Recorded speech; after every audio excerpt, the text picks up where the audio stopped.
All right, welcome everybody to the C.D.B podcast. You know what I'm saying? Welcome everybody back. Welcome all the newcomers. You know what I'm saying? I am one of your co-hosts, Chief Chris, representing that C.D.B gang. You know what I'm saying? I'm joined as usual by my two co-hosts. OE he's live from the Park Hill today. I see that. How you doing, yes, sir? sir. Park Hill, we are live. We are direct. Things is crazy out here right now. You heard? After last night, I can imagine. And then we are also joined by our third half, Mr. A.Hun The Shogun. You know what I'm saying? You know what I'm saying? Take it away, King. Got to complete the triangle offense out here. You already know. What's happening, all right, fellas? Gentlemen. So all right, gentlemen. So first and foremost, how's everybody doing? How's your mental? It's good. Everybody's great. I'm good. It's good. All right. You know, that's life is life. Mm-hmm. Life is life. After last night, bro, I'm feeling pretty dope, man. It's nice outside, but we get to come here and record this episode 4, man. It's crazy. So you know what I'm saying? Like, even though that's like it's little milestones. So, and then we were going nuts on Twitch last night because I streamed to Twitch and you know, and then we're watching Ghostface versus Raekwon, which we already knew. Like, all of us have, like, bro, y'all see what I got on right now? I got on my Wu-Tang. I got the hat from the Shaolin. You dig what I'm saying? Shaolin, New York. Don't play with me. Yeah. Don't play with me. You know what I'm saying? And you got Killah Hill in the background on OE. Yes, sir. I'm live and direct from Killah Hill. You know, things is going nuts out here. It's a New York holiday. It's the aftermath of the New York holiday. Bro, y'all. Hey, y'all was definitely celebrating. Me. Oh, did he get muted? Nah, no, ain't no way. Never mind. He tripping. It's crazy out here. Yeah, he was. Did you mute yourself because you said some slander on Wu over there? He was probably saying. You know, somebody was talking to me. They was talking about me 2 for 20s. I was like, nah, I don't smoke no more. You heard? They're trying to hit you with it already. That's crazy. All right, King. So let's go ahead and just jump right into it. You know what I'm saying? Like A.Hun was just talking about. You know, he did a stream last night with Twitch for the Verzuz Battle, which was Raekwon versus Ghostface. Yeah, bro, that was so tight. I don't know about everybody else. I know about you guys, like we spoke about it earlier. But to me, like Omar said, it was a New York holiday, you know, and not only a New York holiday, I feel like it was a cultural holiday because Wu-Tang is one of the world's most, if not the most recognized crew in the whole entire world. You know what I'm saying? So, like, as they should be. Oh yeah, 1000%. Like, you have elite spitters from that camp. Like, that's a camp that honestly I could say there was never any like weak links in it, in my opinion. Everybody brought a style, and they brought originality. They brought, you know, creativity. They brought, you know, they were just innovative with just, first of all, being the first crew to come out that big with all of them coming out at once. You know what I'm saying? Right. Like, sometimes when you have crews, you got to break it down. You know, this person gets this shine right now. This person gets the upcoming quarter, whatever the case may be. But when they came out the gate, they came out the gate strong. Yeah, man. I mean, that's the wild thing about, like, for me, Wu-Tang and you know, both of y'all being natives of New York, it's adaptability. So what did I adapt from it? And looking at Wu-Tang, and even after my, you know, shout out to my boy Jason from high school, who introduced me to he was a teammate of mine on the men's soccer team or boys soccer team, and we were on our way to, you know, one of the teams we're playing against. So it was a away game, and this is when, you know, folks had a CD book, right? So all I see is like these pages of just Wu-Tang albums. I'm like, bro, who is this? Like, what is this bird looking thing, right? And he's like, nah, fam, it's Wu-Tang. So you got a crash course like from like that with yes. Yeah, bro. And even talking about it. So we were like talking about Wu-Tang like the entire way onto the game, the away game. So it's probably like 25-30 minutes, and we're going through like all breakdowns. So he and I both like watching martial arts movies. a lot of that came from, and that's how the formulation of Wu-Tang. And then looking at Wu-Tang to me was kind of like different styles of kung fu, right? So you were looking at like different masters that were really good. Like some could be specific in one way or one fighting style, others would do another way. They would then just adapt. So I anytime like that that. like I like the way you put that together right there. absolutely, but I feel like I've heard it. I feel like I've heard it, but if not, then like yeah, it's always come up to me like different styles of martial arts. So when you have different people that are coming into a group like that, every single person is challenging everybody at all times. So anytime Oh you yeah. go into like it might be a Ghostface project, but then Raekwon comes on, you may see Capadonna, you might see Method Man, but it's just different styles that come in and out of whomever is the particular antagonist, be it an album, a single, something like that. So it's always looked like that. But we all have said this, and we were talking about it last night, is that both of these dudes are best when they're on each other's tracks, albums, whatever, right? And I have to cop some pleas because I originally said it was nothing that I wanted, but I knew I was going to watch it. But like it superseded my expectations of what I thought it actually was going to be. I went in with no expectations, and that's the way I wanted it. I just wanted to see them give them their flowers as they should, and just have a good time. And they listen. I would have paid for this, and the fact that I got it for free was even better. Absolutely. Ray to me is one of the best rappers I've heard ever. Like to me, the way he puts together his schemes, you gotta rewind. Find is more to find with him. Right there. Like, and just his beat selection to me is just amazing. Oh like, yeah. Like, I think that's something you could compliment all of them on is their beat selection.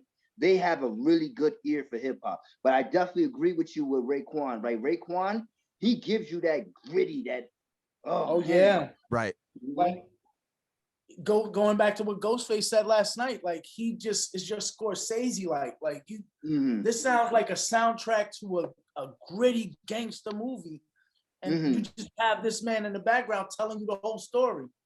Like it's amazing. I also appreciated that last night also, when we was getting story time from them, and they was just telling us how like certain records was done and certain things like for instance, like when Kappa came on and he was saying like how that was on Ice Cream was the first record that he ever recorded, you know what I'm saying? Like and that's just like it's crazy when then you listen to his verse on it, you're like, this is the first shit you ever recorded, and it was like that? Like damn, you just knew that it was gonna be something special, you know? Yeah, so I wanted to ask y'all the question. What was the first, and I'm gonna start with A.Hun. Well, A.Hun actually answered this question. Where were you and what were you doing the first time you ever heard Wu-Tang? Like I said, man, I was on the way to I was playing high school soccer on the way to an away game, and buddy of mine, teammate named Jason, he, like I said, had this CD book, and it was just wild to like see. And it was a big CD book. Like we were in high school in the 90s, like literally graduating 01. So like, you know what I'm saying? You had the Discman, the Walkman, and that was like, and you were like, all right, cool. Everybody else was like, yo, what do you got? What do you got? So we would all share music, and that was how we were able to share music. Now you can just send it via text message. So looked at the Wu Bat and listened to Triumph. That was the first song that I ever listened to, and like literally just like you just saw my eyes, and he's like, bro, listen to this right here. And I was like, yo, right, and then just go crazy. So then we just started. So you got introduced with them from the Triumph. Yes, and then after that, you from that point on, you went and you did your back to 30. Yeah, so he actually started off with, he was like, this is the one that you should listen to first, and then you go back to 36 Chambers, and then just walk your way forward through whatever, and you're like, oh, okay. And then right at that time, I think it was right at that time, if I'm not mistaken, they had just released the video. And on MTV. So it was like when I heard Triumph first, and then I saw the video, and then they were like, Wu-Tang is just like timeless. 6 minutes and 30 seconds of pure and it was crazy because I was just like, for everybody. I was just like, oh, this whole video is dope. Like everything just looked like, you know, if it predated like Marvel Comics, you know what I'm saying? Like having that ability to be able to capture, you know, not only just like the actual person that's delivering music, but then the setting around them, and then looking at each character that you would put them to the rap Avengers. Yeah, it was crazy, bro. Yeah, they are, bro. If you listen to them, everybody's got some type of nickname from Marvel or some type of comic book character. Yeah. Man. That also shows like that. Sorry to cut you off, bro, but that also shows like the creativity part. Like I was saying, you know what I'm saying? Like to be able to say, all right, like for instance, Ghostface calling himself Tony Stark, you know what I'm saying?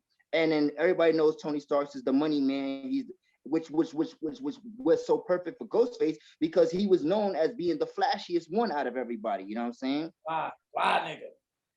Like he was. Yeah. Ghost is just different for me. Like, you know, and to answer your question of where I was when I first heard Wu-Tang, I would say I was around the age of probably like around 7, 8. So that's probably around maybe like 90. Oh yeah, but you guys are from New York, so I don't. Whatever, yo. I'm so mad. We didn't use a cheat code, bro. We didn't use a cheat code. I'm so mad. It was just that was so close to y'all, man. That's crazy. Yeah. So when I heard it was at a barbecue, you know, is at a cookout, you know, and that's when I first heard Wu-Tang ever, you know, and then like from that point on, like it was written, like for instance, you know what I'm saying, like it was just done for me. I was already sold on the whole creativity, like you said, of them being mixing Shaolin movie, martial arts movies, you know what I'm saying, into their schemes, into not only just the schemes of their rhymes, but also adding some of that flair into even their album covers, you know what I'm saying? Like it was just so original for me. So like it was just it was a no-brainer that, you know, I already knew I was representing Wu forever. Right. For me, it was can it be so simple?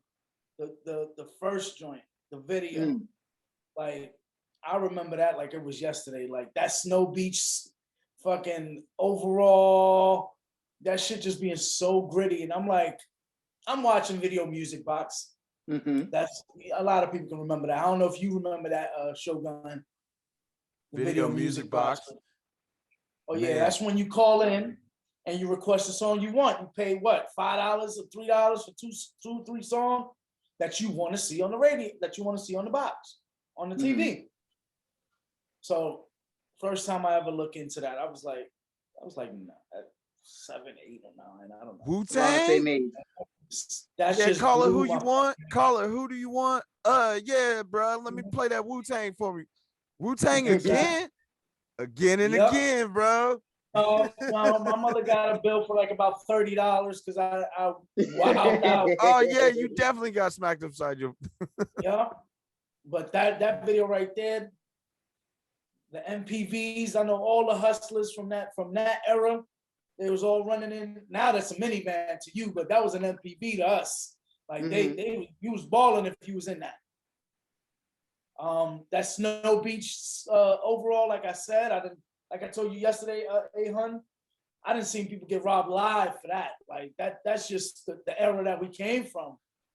Like, yo, homie, just give that up right now. There won't be no issues. I don't care if it's not my size, but it's not gonna be your size. I need that right there, bro. I need that all right there, like that cutout of what you got. I need that. Man, I pulled out any problems whatsoever. I pulled out this small little gold rope chain, bro. After I saw Ray wearing it, I was like, I mean, it's little, but it's a golden rope chain, so I'm still wear it. Around you look at Raekwon shit. You put that right back in your shirt. Yeah, nah, bro. Wu-Tang would have came on, you'd have put that right back in your shirt. Nah, bro, I'm at the house. I'm at the house, bro. But here's he was protecting his neck. Yeah, bro. I'm at the house. Yeah. Anyways, I always keep something on me, meaning like a blunt force weapon if I need to protect myself, bro. Protect your Oh neck. nah. Nah, bro. You know what I'm saying? Brass Sometimes. knuckles. Wu-Tang. Listen, I take this martial arts lifestyle to another level. Like, yes, you should always, and especially now in today's like day and age, bro, you got to be ready for combat. But of course, you should seek peace. Always protect your neck. Yeah, Always. that's the number Yo, one so rule A-Hun, in let me life. ask you a question. Do you practice any martial arts? Any When style I in was younger, particular? man, I did Okay. for a little bit. I studied Okinawan karate with my uncle. He lived Mhm. in New York, and then they've moved since. So I would any summer I would go over there. I would study that with him, and him and my aunt both practiced when they were younger. He Mhm. did it probably into like his up until his 40s, and then when my cousins were born, he was just like, all right. But That's it. did I'm done that, with it. and then I've done unarmed self-defense. My mom has been an instructor with like the Ohio Department of Corrections for a couple years, and I was the test dummy. So it was just like joint manipulation, bro, just Oh all yeah. types of stuff, Yeah. and just being able to learn stuff like that. But it's just like knowing pressure points, red, yellow, green. There are zones on the body that you should at least know there. So then it's like, oh, okay, cool. But if you have to hit it with like something that's of blunt force, if you're protecting yourself, yes, and knowing different things like that. But I learned all that stuff at a young age, just having parents that worked in corrections, and Mm. then family that at least got me into it. Because I have to give it to my aunt and uncle, man. If it wasn't for them, like especially when they got married, I was like in middle school, so they both like really got into kung fu, man. And then with Wu-Tang, hearing the story about Wu-Tang, and I know for y'all it's something totally different, right? It's like they represent like New York, right? So that was Mhm. like definitely a New York holiday. I can understand that. For me, it's just like tying all of those things that as I was younger going into now, all those different times, like that's what brings me to Wu-Tang, because it's like a really important time in my life where it's like me discovering different music, but it was like life-changing music. You know what I mean? Mhm. Yeah. What about you? Yeah, there we go. Did Wu ever inspire you to learn any kind of martial arts?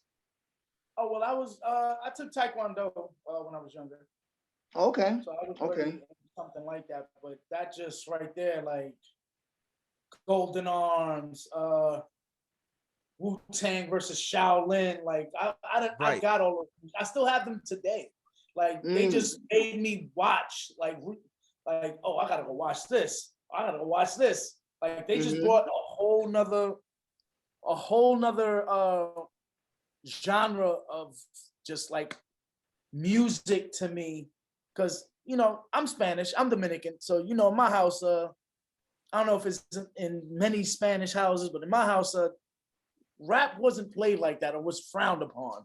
Mhm. So when I first heard them, and then living where I was living at the time, which was Marcy Project, you heard, uh, listening to rap just like blew my mind. Like, Well, and then for them to be so many of them, and just everyone has their own rhyme and scheme and pattern and style, and you can pick and choose who you like.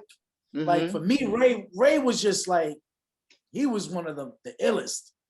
And then I got, So of is Ray? course, I So got to say Ghost. that Ray is your favorite out of the Wu-Tang?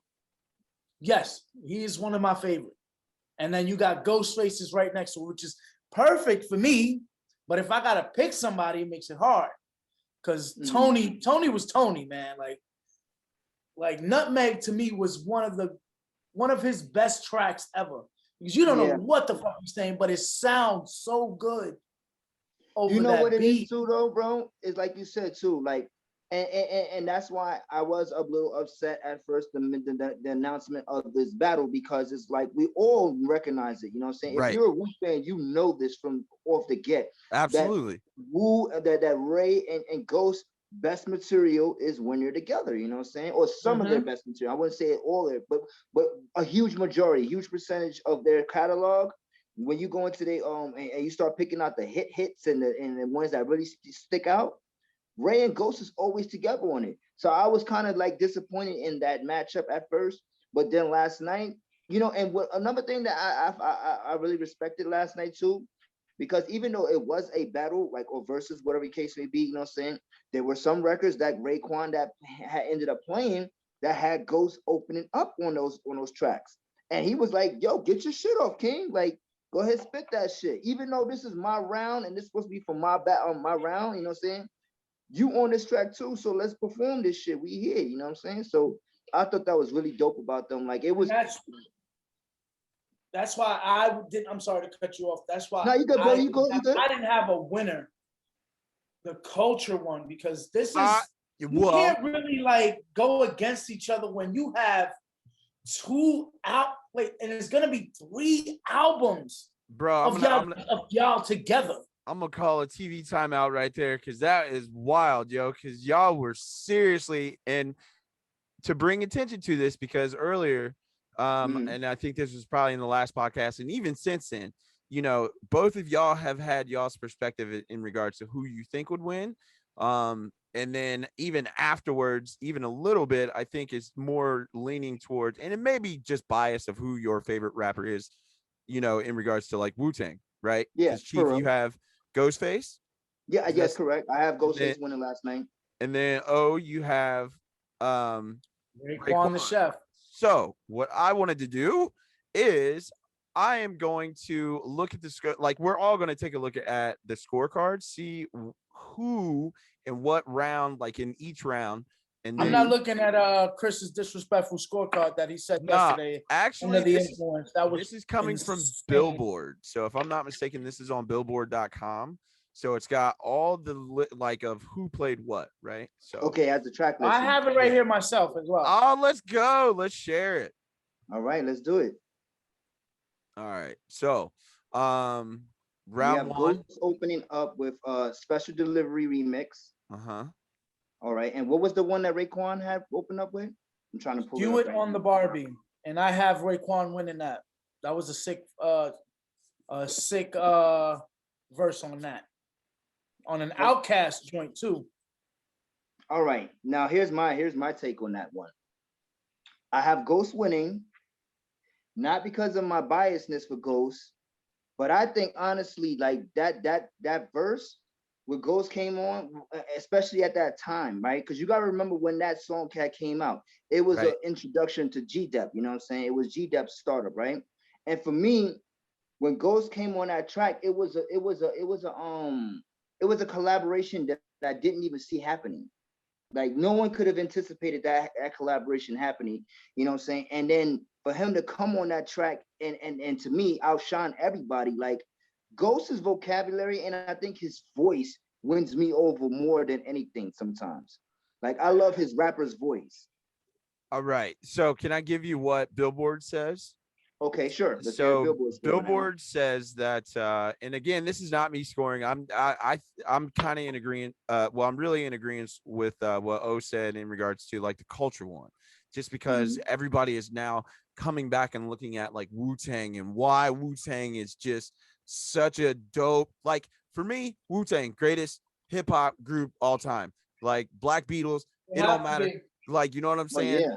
All of those things that you want to say that's like the great groups, and then even when they break up, like the what is the American equivalent to that? There's no breakup for them. It's not. Just yeah, and it's never a break. Like they are always still representatives of Wu-Tang, but style-wise, they can go out and like, you know what I'm saying, just destroy anything with anybody. Yeah. So yeah. Round one on Billboard goes to Raekwon. They gave it to Ray? Yes. Okay. All right, that's fair. So I also told you that verse there was crazy. No, that verse on was an Outkast joint too. That was not a theme. That verse was stupid. But see, and also you know what to also go on the fact that you said it was on an Outkast thing, right? To me, Outkast was the Southeast to me. And what I mean by saying that is that Outkast, they didn't do a lot of the shit that the South was known for at the time. You feel me? When they came to spit, they came to spit. You feel me? And even some of their beats, a lot of their beats was like a little boom bappy sound. You know what I'm saying? Like you could tell they loved the drums. You know what I'm saying? Like they definitely did their South shit, but sometimes they definitely represented on East Coast side of beats. You know what I'm saying? And then or at least sounding type of beats. You know, and for me, that's why I always look at Outkast. They put their own spin on it though. Right. Huh? Let's get to put their own slow southern twang to it too. Yeah, they did. Let's get to round two. So round two is Ghostface, featuring Superb, and it's Ghostini, and then that is versus Raekwon featuring Capadonna, and Raekwon's 10 Bricks. This is a wash for me. Ghostini was that shit, but 10 Bricks. Yeah, 10 Bricks. Yeah, I'll give it to Ray on that one. That's a wash for me. Yeah, I'll give it to Ray on that. Funny. Ghostini actually wins on Billboard. Again, not my picks. You know what I'm saying? So I'm just kind of going based off of whomever this person is that's doing this. I didn't really take a look. I just saw that there was a list and breaking down each song. So man, that was pretty quick. So both of y'all sided with Ray 10 Bricks. For me, that was a wash, but cool. I wouldn't be mad if Ghost took that. I wouldn't say it was that's what I'm saying. I wouldn't say it was a wash, but I give Ray the point. Okay. Oh, you give Ray the point and I give Ghost the point? Okay, all right. Oh, I see. Well, see, that's what I like to see though. It's like non biased. Yeah, non-biased for real, because we're fans of them in general. Round three. Round three, Jizza featuring Ghostface, Killah Priest, and RZA on the Fourth Chamber versus Raekwon featuring Inspector Deck, Ghostface, and Method Man in House of Flying Daggers. House of Flying Daggers to me. Wait on. So you got it was House of Flying Daggers versus Fourth Chamber? Yeah. Yeah. Fourth Chamber. Oh, okay. So we got a split here. I guess we have to technically, if there's a split decision, then we'll go with whatever Billboard's saying here, just to kind of pick it. But it has Ghostface as the winner there. Really? Oh my goodness. Fourth Chamber? Yeah. Fourth Chamber? Yeah. Bro, yo, that shit is stupid. You wildin' right now. Yeah, but House of Flying Daggers was fire. You can't sit there and say that. House of Flying Daggers was fire. Yeah. Like I'm gonna bro, they're both dope. They are both dope. It wasn't Ray's strongest effort on that one though. I'm gonna steal your shit right now. Oh, that shit was a washing. Okay, there you go. That shit is washing House of Flying Daggers up, bro.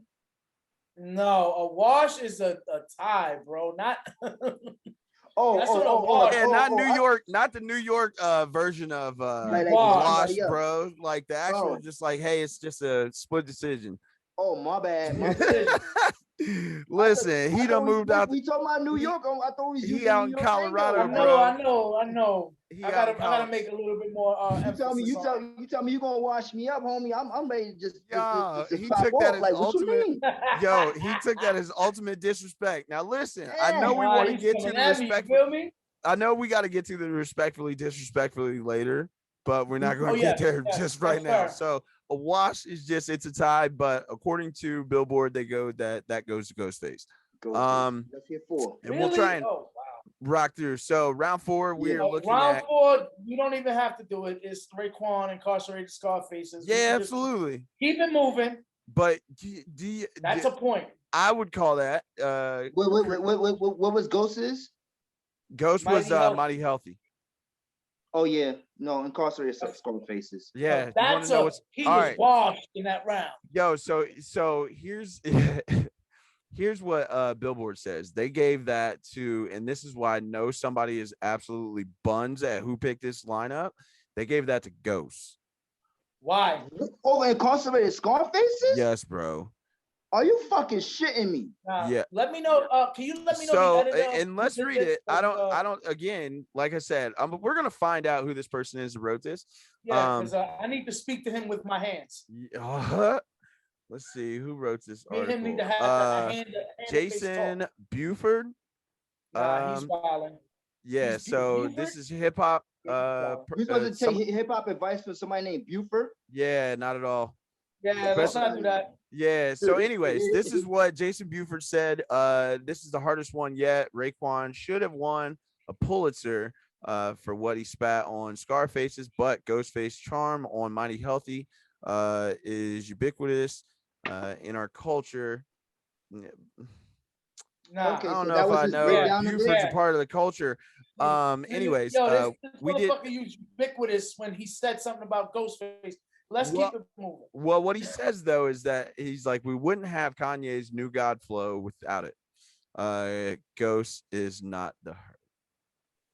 Like, That's right. As I shake that body, that Yeah, have a I good, understand. come and have a good time with G. You know what though? Wait, hold on. Oh damn. No. I'm sorry, no. Yeah, I'm still going. I mean, New God flow is great, Scarfaces. but that was the one of the standout tracks. I hate but that's the thing. That's the thing though, is that whoever wrote like that Jason dude, or person, whatever, it's the impact that like it had in regards to another track, right? So I feel like, and I'm saying this from as if I'm trying to understand what this person is trying to bring to the table in regards to the argument that Scarface's doesn't win this, right? So he's probably thinking that, you know, what it brought in regards to New God flow. And it's like that's not the actual track that you can bring into it and be like, this is the reason why this works, right? Or this is the reason why this wins. Right. So we would all pick Incarcerated Scarfaces on that one. But yeah, I don't agree. And this is because I don't care, because we're not talking about New God flow. We're talking about Mighty Healthy. We talking about that song. Like, right. You can't, regardless, because I'm pretty sure somewhere maybe Incarcerated Scarfaces has been like something from that song has been stolen, you know what I'm saying? Whether it's a bar or anything. So that song is just as legendary. It has to be. Right. That song is just as legendary. I understand where he's going with it, but that's not the point of what. Right, but nah. Yeah. All right, so let's go to the next one, guys. Round 5. Ghostface featuring Raekwon and You Gods, Black Jesus versus Raekwon's Live from New York. Live from New York. Yeah. Yeah. This is what I say. Yeah. You good? Yeah. Is that New York bias? It ain't gonna hurt. Yeah, I'm going with Live from New York. Wait, hold on. And what was the other one for Ghostface? Black Jesus. Black Jesus? Oh, I don't know. I like Black Jesus a lot. I do like Black Jesus. But I like Black. I'm going Black Jesus. Oh, switch it up. Okay. I'm going Black Jesus. I'm not going with Live from New York. All right, so from the tiebreaker from Billboard, we are looking at Ghostface as the winner. Yeah. Yeah. I'm not mad at that one. And I'm not I don't even want to read through, even though it is interesting. I'm a Ghostface fan, but that going against Live from me. Yeah, it is interesting. So what I'll do is I'll at least post this in the chat. So then this way we can look at the article later. And then we can all see it. And then I'll also post it onto, once this goes up on YouTube, we'll post this list so then everyone else, viewers, can see got you what they're going on from that as well. So what round are we in? 6? All right, cool. Once we get through here, then we'll have some other stuff to talk about. But this is of the utmost importance because we are talking about Wu-Tang. Yes, round 6, Ghostface featuring Raekwon The Watch. Versus Wu-Tang. It's yours. And I'm guessing that they're always like referencing Raekwon as like the second track here. Okay. I was gonna say because we've seen that. The way I'm seeing it, mine has Ghostface Killah The Watch, and then it says Raekwon, it's yours. Right. Yeah. So then I'm gonna give that to Raekwon. Nah, I got the watch. It's yours. What? It's yours? Wait, hold on. It's yours. Yeah. Yeah. Come on, bro. All right. Come on. The second most hated artist. All right. So here, hang on, because here's what I don't want y'all to do to each other which honestly you really can though, is like y'all are gonna get to a point to where y'all are just gonna start like, yo, fam, for real, that's what you want to do. That's what you want to do right Yeah. now. I'm just shocked. Like he, Nah, Yeah, I no, gotta but give it to I it's might yours flip personally. that one. I might flip it's yours. I might go with it's Yeah, yours. me It's close. personally. It's close. It's close for me. Yeah, But I'll go with it's yours. yeah. So that did win as well according to Billboard. So, which one won? Raekwon. Yeah, they gave that to Raekwon. Round 7, we are looking at Wu-Tang. Impossible versus Raekwon's 100 rounds. 100 rounds.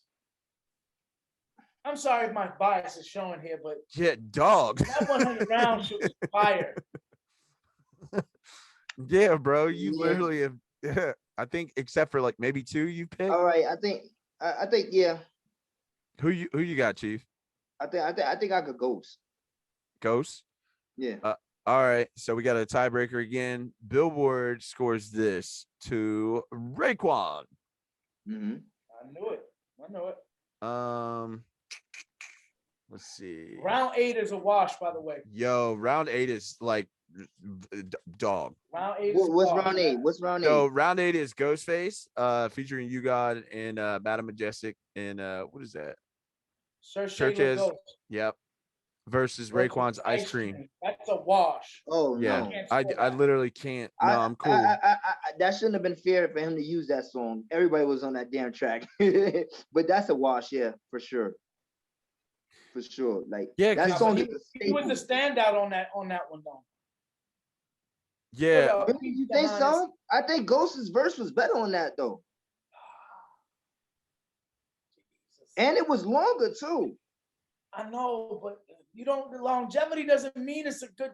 No, you know what it is for me too though? Like sometimes I feel like they like, oh, we gonna let this nigga get, like he wrote some shit. He gonna let this nigga get off. Like, you know what I'm saying? He got a little extra time on that one as opposed to everybody else. Like and like I said, like, yeah, like and that's another one too that I feel like the songs that they have together, we should be like, who had the better verse between the two of them on that song? Right. Like cause like I said, on Ice Cream, I think Ghost had a better verse, but we gonna give the points to Raekwon because he used the track. No, so so go ahead. This is the problem when I'm at this list now. Round 8 is Ice Cream. It's not cream. Yeah, it's Ice Cream. Yeah, I know. Right. Then chocolate later on down the line, we got cream. Yeah, but who played that? Well, we'll get to that. We can't skip. We can't skip. I know. Because round 9 is kind of weird, and it actually, you know what I'm saying? It's almost like maybe even walking into the theory I think we're getting ready to say, where it's like, you know, we were talking about the one thing that had new God flow, because round 9 is Kanye West featuring Kanye West and Pusha T and Ghostface and New God flow. And then Raekwon's State of Grace, right? So then it's almost as if like a new song gets brought into play, like on the side of Ghostface, but it's technically coming from like another song within his discography. You know what I'm saying? Yeah. So who y'all scored? And I'm going New God flow on that. Of course, I'll take that. I'll take that as an L. That's fine. Man, that's probably the second time I think you both agreed. So we'll go on to, and oddly enough, bro, this is why I like kind of question all this, is like Billboard gave that to Raekwon. Wait, what? Yeah, dude. Again, if anybody wants to read like the reasons as to why and the person that scored this, yeah, you can definitely go to the link, and like I said before, y'all can see it because I'll send it to everyone, and then I'll post it online as well. We are in round 10. We are looking at Ghostface featuring RZA with Nutmeg. I already know where O's this is going. Another wash. Raekwon featuring Ghostface and Criminology. Nah, that's Nutmeg. Right there. Nutmeg all day. I'm surprised you didn't go Nutmeg, bro. Criminology raps? What? Over criminology raps? Come on, bro. Nutmeg? Bro, I understand. Nutmeg? For me, Nutmeg is great until RZA came on. Then it switched up the whole song. Why? Yo, all right, double A. Why? Say, hang on. Hang on. I need him to elaborate. Stop. Why is it when RZA came on? I don't know. You know why, and that's why you're laughing. Y'all gonna stop, yo, leave RZA alone, all right? RZA's all right. This shit was fire. Hey, man. Don't get me wrong, I love RZA. But nah, dog. Get that back there.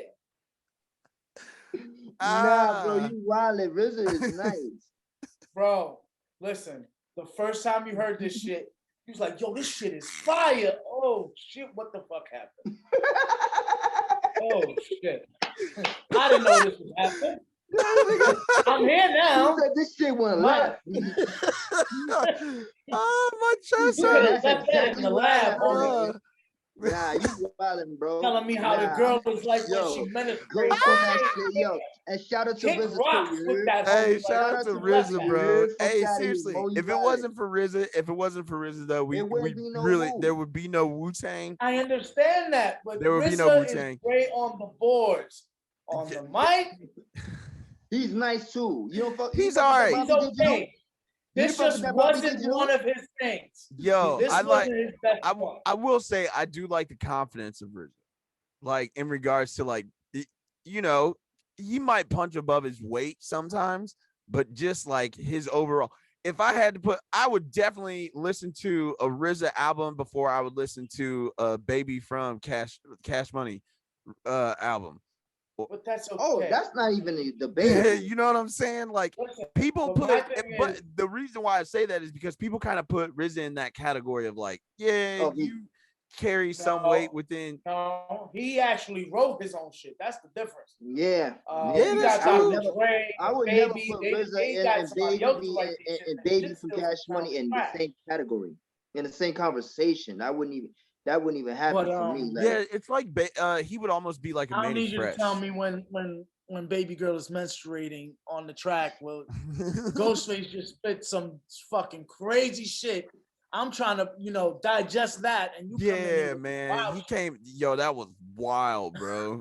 that Like, was nah, that was so wild. he Anyway, must tell him no, yo. What? He Yeah. must tell him no, y'all Okay. he was Fuck, all right. I fuck with so- the beat, so I'm gonna just let you rock. I ain't really listening. Yeah. All right. So, so what's round next? round 11? round 11, Cream, which is where O was coming from in regards to like seeing Ice Cream first, and then you're looking at Cream, and then Ghostface Holla.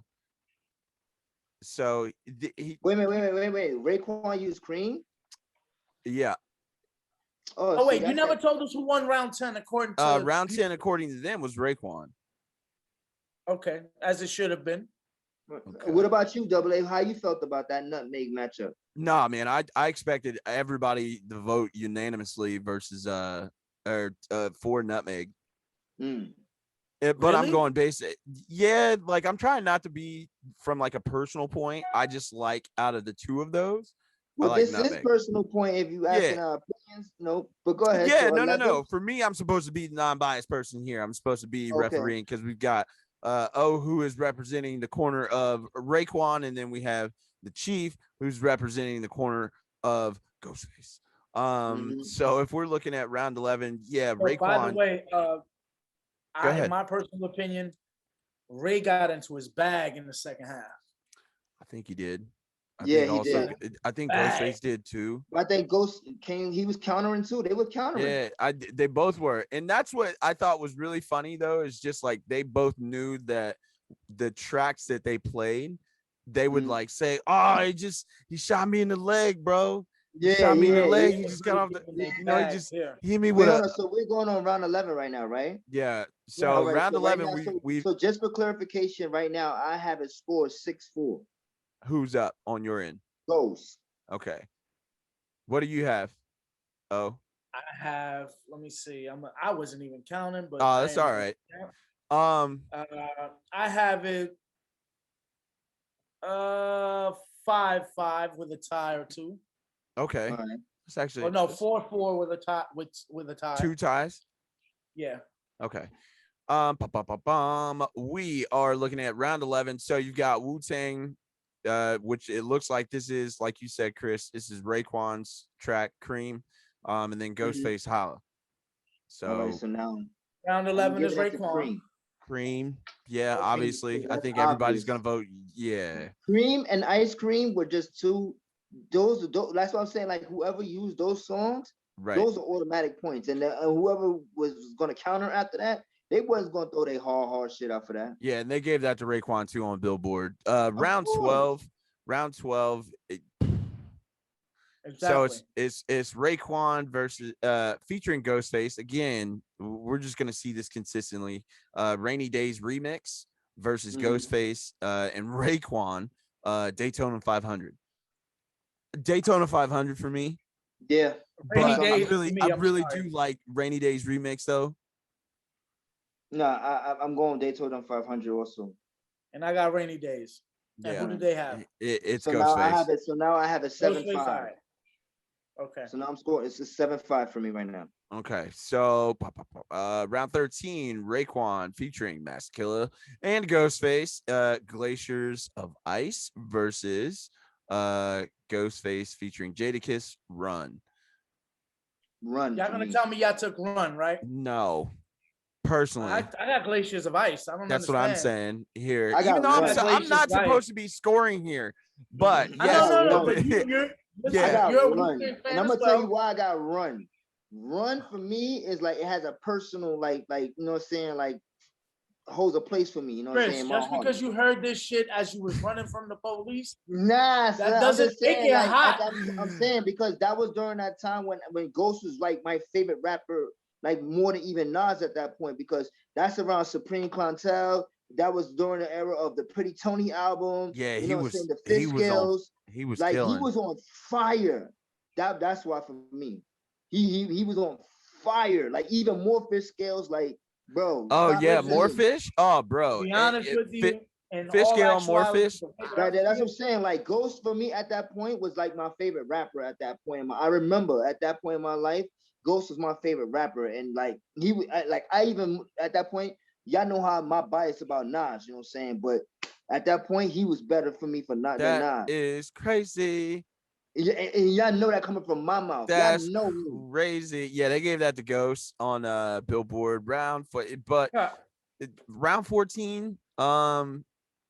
This they is gave that to Ghost on over Glacier. Oh my god. yeah, they gave Ghost. Yeah, I know, that's what I'm saying.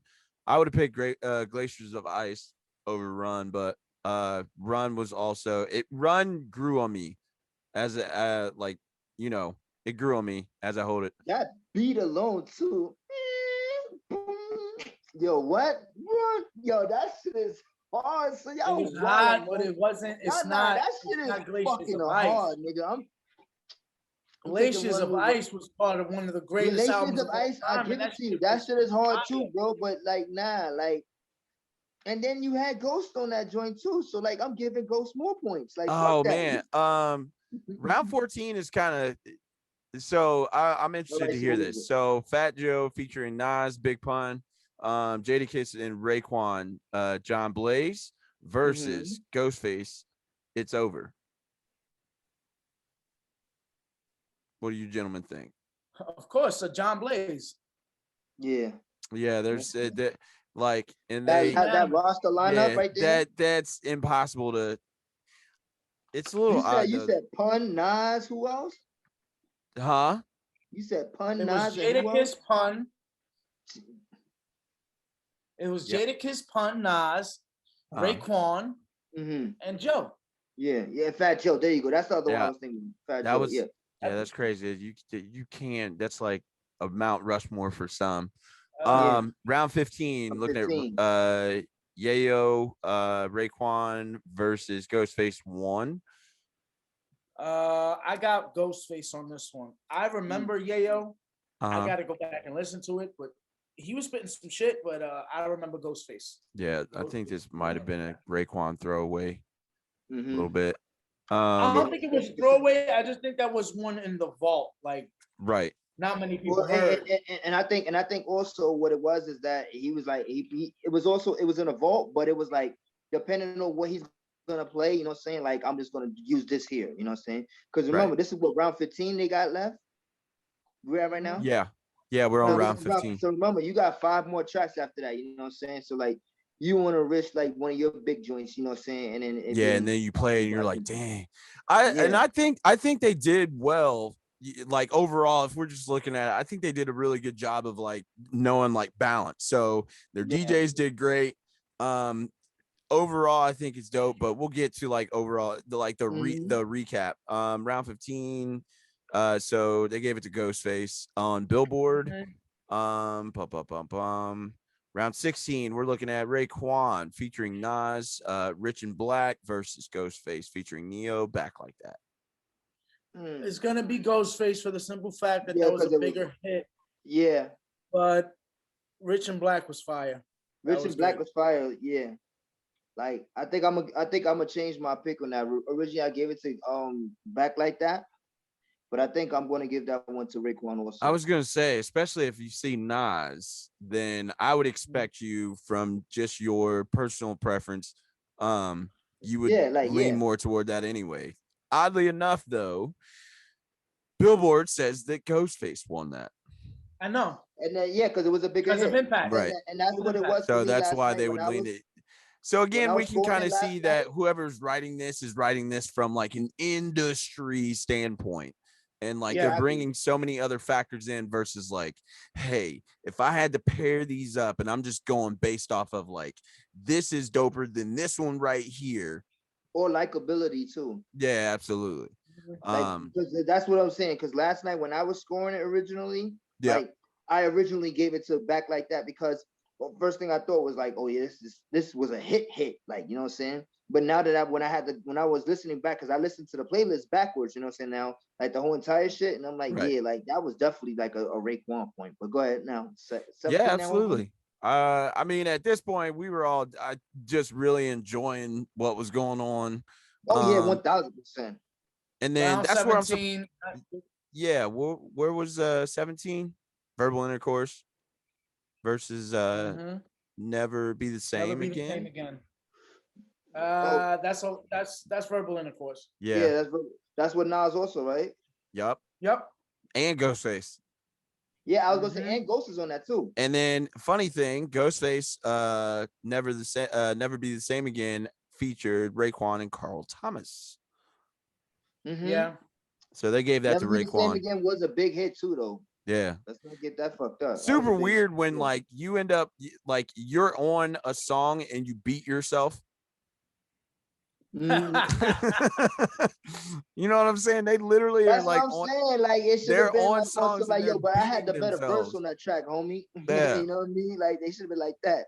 But go ahead. So now what we got next? What's 18 now? Yeah, we're on 18. We're looking for Wu-Tang's Cash Rules Scary Hours versus Beyonce and Ghostface Summertime. Yo, you want to know something wild? The last two, so they gave the last two to Raekwon. Of course, they should have given him Verbal Intercourse. But in 18, they gave that to Raekwon as well. Really? What, over Summertime? Yeah. What? Yeah. Nah, that was the shit, boy. No, to me, once again, I err on the side of industry. That was a hit for Ghostface, believe it or not. Right. It was. That was a real big good hit. I mean, he was a feature on the song, but right. But it's just a hit because he was on the song with Beyonce. He was on it. Yeah. So you guys both went the way of Ghostface on that? I went with Ghostface. I went with Summertime. I guess that was wrong. Yeah. So y'all both picked. That's wild though, man. It's like so crazy to see what someone else would pick, and then what you would think in that particular matchup. What would have been your pick though? I mean, to be honest, bro, I would lean to Raekwon. So because it's more rap. Yeah. I figured as much for you. Yeah. No, I didn't. I'm cool. All right. Now, so what I would have done, just instead of doing, I would have done Cash Still Rules on 17. Yeah. I would have taken out Summertime. I would have done 18 with Verbal Intercourse. That's the matchup. No, but see, here's the thing though, because somebody would then argue about, like, damn, it's like you put up a if you know it's a W, right? Like if you know it's a W, do you want to be an easy W, or do you want it to be like one where you really have to like squeeze out the win? You know what I'm saying? So if you go up against Summertime in a lot of circles is gonna, you know, get Castile That's a Rules and W. Scary Hour out of here. Versus if you do Verbal Intercourse, somebody could lean one way or another, right? That So verbal intercourse, that's damn near perfect. yes, Yeah. but No, it that's depends on who's scoring it. yeah. You know what I'm Okay. saying? So what's So- so Nas what we got next? destroyed that opening. I Oh mean, my God. Yeah, that man. was that's one of his best. Like, Let's see, Features? where are we at? 19? Yeah. I 19 take is it. a wash. 19, Jodeci featuring Raekwon and Ghostface, Freaking You remix versus Yeah, Tiana they- Taylor featuring Ghostface. What All right, song is so here's the wild thing, because I know I just said something crazy, so maybe I need to back up in round 18, apologize, and then actually go listen to Summertime a little bit more, because as soon as I heard this Tiana Taylor, I was like, oh, right, because I was like, oh man, okay, I'm ready for this one. Freaking You, just from a Jodeci standpoint, Casey and JoJo look wow. okay. That's I couldn't hear you. So the 19 song. Well, I heard you, but I missed that part where you said the song. So that was the Tiana Taylor. Yeah, I was geeked out about the Tiana Yeah, Taylor that's one. and who used that? That was list Ghost, that I right? have is wild because they don't have that on there. Really? Yeah, they don't have that one at all. They don't have the Tiana Taylor one there at all. What do they Yeah, have they- there? They just have Ray and Ghostface freaking you. That was the only one that they have. See, that's what I'm But saying, they bro. Definitely played that joint I last wonder. night. It's wild to see like where the people are actually sourcing the lists from, like where the official scorecards are, or at least the official cards of like what is set. So, you know, coming from different places, I'm sure if you went on like Ambrosia for Heads or you know, maybe even BET, and looked at if they scored it, what their scorecards would be, all I things don't hip think it hop, should have different been stuff that like that. score, Yeah. So, yeah, But you so- know what though, it's crazy though. Like I don't know. Like yeah, that's that because I feel like if you're gonna put this information out for people, you know what I'm saying, you gotta be as accurate as you can. You know, right. like I didn't think that they took but that they as definitely played that song. because they definitely played that song last night. That's one. Yeah, and, no, that was a really good song too. And that's a definite and that's a definite point for me. On Go. Yeah, I like that. So, round 20, Wu-Tang Clan's Can It All Be So Simple versus Ghostface and Mary J. The King of Blige. Rock. All I got is you. You okay? Yeah. All I Wait, got is you. no. Oh my God, this list is so fucked. Which one? I have the round one you 20, have? The Game of Rock for Raekwon, and Ghostface Killah has Can It All Be So Simple. Then they have another, which is basically an overtime round. Ghostface Killah played All That I Got Is You, and Raekwon played Heaven and Hell. So this one is skewed as fuck. Yeah, well, I think they did say here is that Raekwon gets a double dip a little here, playing Pete Rock, the game, also featuring Prodigy and Ghostface, and then going again with the 36 Chambers, All-Timer, Can It All Be So Simple? You know what I'm saying? So then it was like, and they gave that to Raekwon just because he got both off, right? A 2-for-1, so to speak. But yeah, it sounds like these lists are super wild, but you know, it At goes. the end of the day, yeah, the culture wins. Yeah, so Culture wins. More room for everybody. Here it goes. Wider catalog. Ghostface, biggest snub. Ghostface. Point to Raekwon. Was waiting for Ghostface to pull out $150, but didn't. And then best banner is Ghostface. Yeah, Ghostface was definitely like just capping, bro, the whole time. Like they were both capping, but like it was funny. It was funny just to watch and listen to him. But Ghostface, like homie came back with a whole new fit on, different pair of wallabies. You know what I'm saying? Like it's like he put on a different armor. Iron Man suit, excuse me. So you're just like, where did Ghost go to? And then he comes back like totally different person. I was like, who is this? That was the break time, my nigga. That was Yeah, bro, that halftime. was wreck. That was fire though. Like, All and then you the see reason Ray I even say came back we with need a a little part something. two to this, because we need a part two to this, because there's so many more Yeah, there's a lot, tracks that and Yeah. and you can do. I would expect for a lot more artists to jump into this, especially, and I don't know if you fellas know the details about what the ownership or equity includes.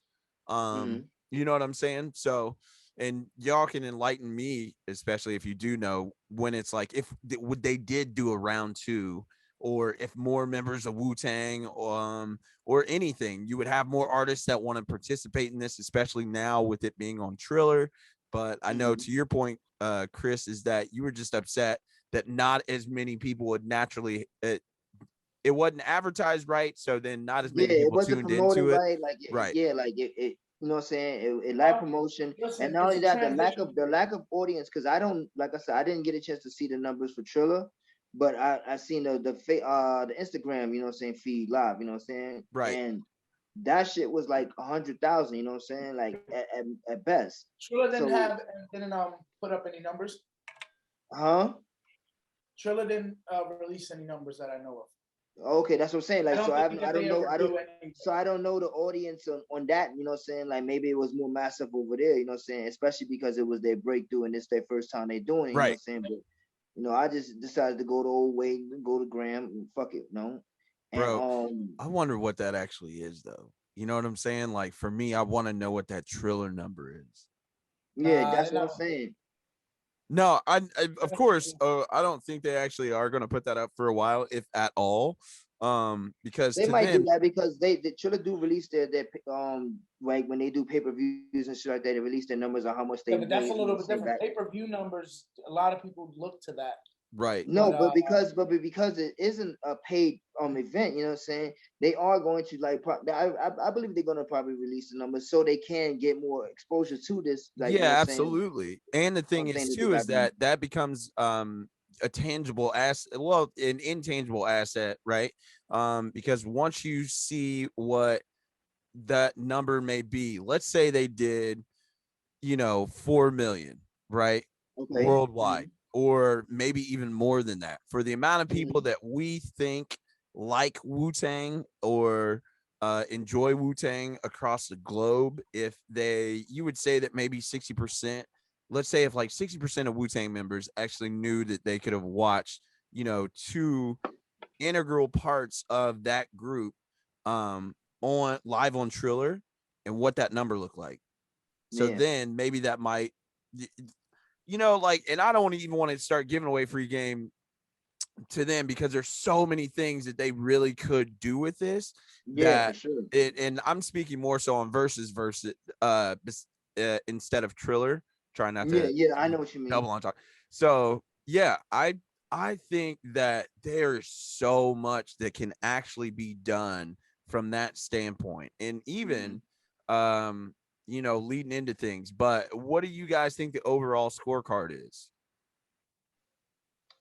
So like I said, earlier I was kind of disrespectful when I said what I said. You What'd know you what I'm say saying? originally? You I said, said 13-7. wow, you Yeah, said so going 13-7 Ghostface. yeah. yo, y'all, relax. I don't know what he did. Yeah, Relax. man. Hey, make sure the people on the block do not come through Nah, this they ain't, screen, I ain't bro. worried about them niggas. You already know what I'm saying? Boogie All down. right, they're gonna come see you at the Walmart as soon as you Nah, step that's all into the right. Wally Boogie world. down. You know Yeah, how I get the down. You know what I mean? Colorado Fuck out of Walmart. here, man. Nah, Yup, That's they're crazy. gonna come in that there was and be my like, yo, what's original up? score. That was my original score. But But then now, as we went back through it together, you know what I'm yeah. saying? And like I will backtrack a little bit and I will score still Ghostface 11-9. Okay. That's That actually sounds that's more palatable. yeah. 13-7. Jesus, oh my. Nah, What do you especially got? because Oh, I ended up taking one of the points away, you know what I'm saying? right. From What you know what I'm saying? I think it was the what record was it? I think it was damn. Can't remember what record it was. On the back like that. yeah. Yeah. That I ended up taking that point away from Ghostface that I originally gave to him, you know what I'm saying, gave it to Raekwon and going back over it, you know what I'm saying. There was another record too, but I know that was one of them. Yeah, so you brought it back to 11-9. Oh, what did you have score wise? And I know your scorecard is a little different based on tracks that they actually had there, but what'd you have? Well, first I'm gonna say Culture won, but Right, that's my line. Uh, 11-9. I agree with him. 11-9. If you're gonna go by what the everybody's, you know. Now, do you still lean towards 11-9 Raekwon, or are you leaning? All right, cool. So wow. All right. So here's the funny you got thing. 11-9 Raekwon. Yes. Yeah. Okay. So same outcome, but just different people. Yeah. It's a wash. We have a wash. Yeah, it legit. And here's the crazy thing: on Billboard.com, they have it as a 12. So they gave what they have 12-1-1. Is that the which? Let me see. Yeah, final score is 12-1-1. So they have it as a draw. What? Yep. I guess they're including like any of like double dips. So if the DJ flipped it to a different track. But again, like O said, as he's trying to steal my line, bro. Everybody won. Everybody that got to listen to Wu-Tang. I agree for y'all. They're your top tier out of the group. I also include man, Wu-Tang is just really hard to be like, I like this particular person. Right. But those two are like very strong characters within Wu-Tang. Mm-hmm. Yeah. So I 1,000% agree. Yeah. Well, no, because mostly I think when you think of Wu-Tang, one of the biggest members of Wu-Tang is Meth. Like, yeah, Method Man, no matter what, is always going to be the front runner because it was. I don't think and they were the one that gave him. He was the one that had the first single, like as a single artist with the MATHOD. I understand, but for me, well, this is all bias, so we're all talking about bias. For me, it was. But I just think even the front runner is ODB is one of the most recognizable ones. Yeah, every single one of them has something crazy that came out. And if you look at all of the artists that maybe had like a number one, like ODB, Method Man, who else has it to where they've got like at least a gold level like single that's come out to where it's Jizza, you got the Liquid Swords. Yeah, I mean, one of the most legendary albums ever. Liquid Swords. Somebody just asked me behind me. They said, "Yo, what you know about Liquid Swords?" Right. My father was a samurai. Was it a samurai or? Yeah, he trying to get into a duel real quick on screen. So kind of segueing from it, even though we all appreciate it, that's why we're all garbed out. But we're gonna kick off to in something talking about Verzuz. They actually had released and announced you know, upcoming events. So and I think it was you that like brought it as soon as we I got off of Twitch and we all started chatting virtually. Then you showed us that they have announced like Easter and then also 420. Those are the first two that we know, but there's other ones that are characterized in a specific way. Yeah, like we have a Mother's Day after that one. We have also a rematch coming up. Yeah, so there's a bunch of stuff that got shown in there, but let me see if we can find it. I'm about to find it right now. So which one? So all right, so the one that's coming up for Easter is going to be the Isley Brothers versus Earth, Wind, and Fire. Bro, and I think that's going to be a wash. And that's and we're talking Earth? New York style. We're talking New York style is the Isley Brothers are probably going to get washed by Earth, Wind, and Fire. Yeah, no, that's a fact. Like it's going to be classics, but that's going to be a pimp and smack. White people, and this is no slight to the Isley Brothers, but white people know Earth, Wind, and Fire. Right. So then when you say that, right, and we're just talking about in regards to like everything like the culture one. But when we're talking about Ghostface and Ghostface and Raekwon, that's a different thing altogether when it comes to like the relevance of like different cultures that you have with Earth, Wind, and Fire, right? Mm-hmm. Versus cultural relevance of the Isley Brothers. Mm-hmm. Even though they might like at their older stuff, but like, man, you can still hear an Earth, Wind, and Fire song being played at like a sporting event or, you know, really anything, any type of like social gathering.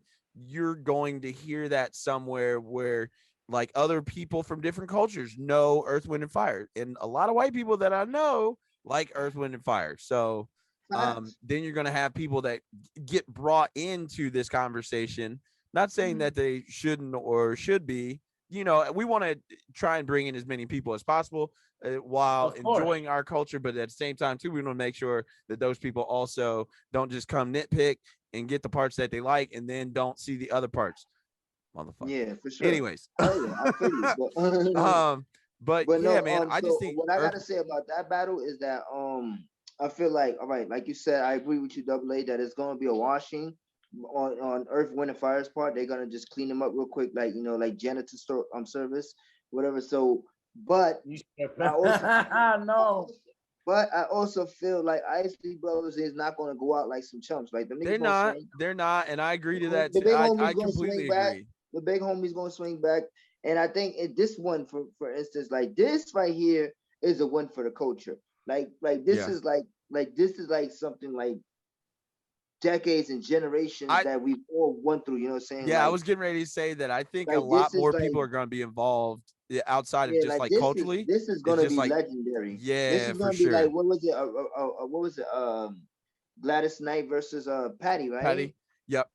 Yeah, you know what I'm saying? Like that's gonna be another like iconic thing for the culture, you know what I'm saying? Let me Especially ask you this, especially Chief. that they're alive right now too. Let me ask you this. Do you think that they're going to, because you know that they've kind of gone, they backtracked, like when they had the Gucci versus Jeezy, there were a lot more people in attendance and like in the actual environment, right? Mm-hmm. Whereas last night we saw that it was a lot more condensed. So you Yeah, it had was just them, the DJs, and a couple of their homies that came through, you know. right, absolutely. So then you got people coming through. We saw YDB come through as well, and he had the mask on. But do you think when it comes to, especially with the amount of people that are in Earth, Wind, and Fire, and then, you know, all the things that encompass like the Isley Brothers, do you also think that there's going to be a lot more space in regards to, you know, just overall environment? Like there's going to be more people, all of those things combined. Do I'll you tell you see that like this happening? much.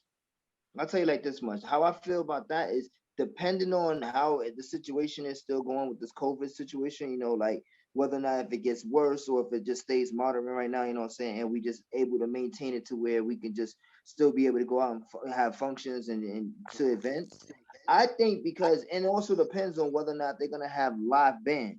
Because you got these Right. two, you know what I'm saying? Like, what if they decide to, they really doing this is Easter, you know what I'm saying? This is like some church shit, you heard? Right. This is Like, stuff that you what would if they see come out? somebody Because playing at what, the barbecue. Auntie is gonna be asking you to fix this for her. I'm telling you. Yeah, no, I'm I telling you, need bro. Like, so it might be on some like they might have a live band with them, you know. So yeah, right. and maybe more people there. So as long as they can keep everybody safe and everything like that, I think it's gonna be enjoyable regardless, you know what I'm saying? But what you're asking about the capacity and how many people they might let attend these events, I think they're just gonna focus mostly on the artists, you know what I'm saying, that's competing right now, you know what I'm saying, Right. against each other.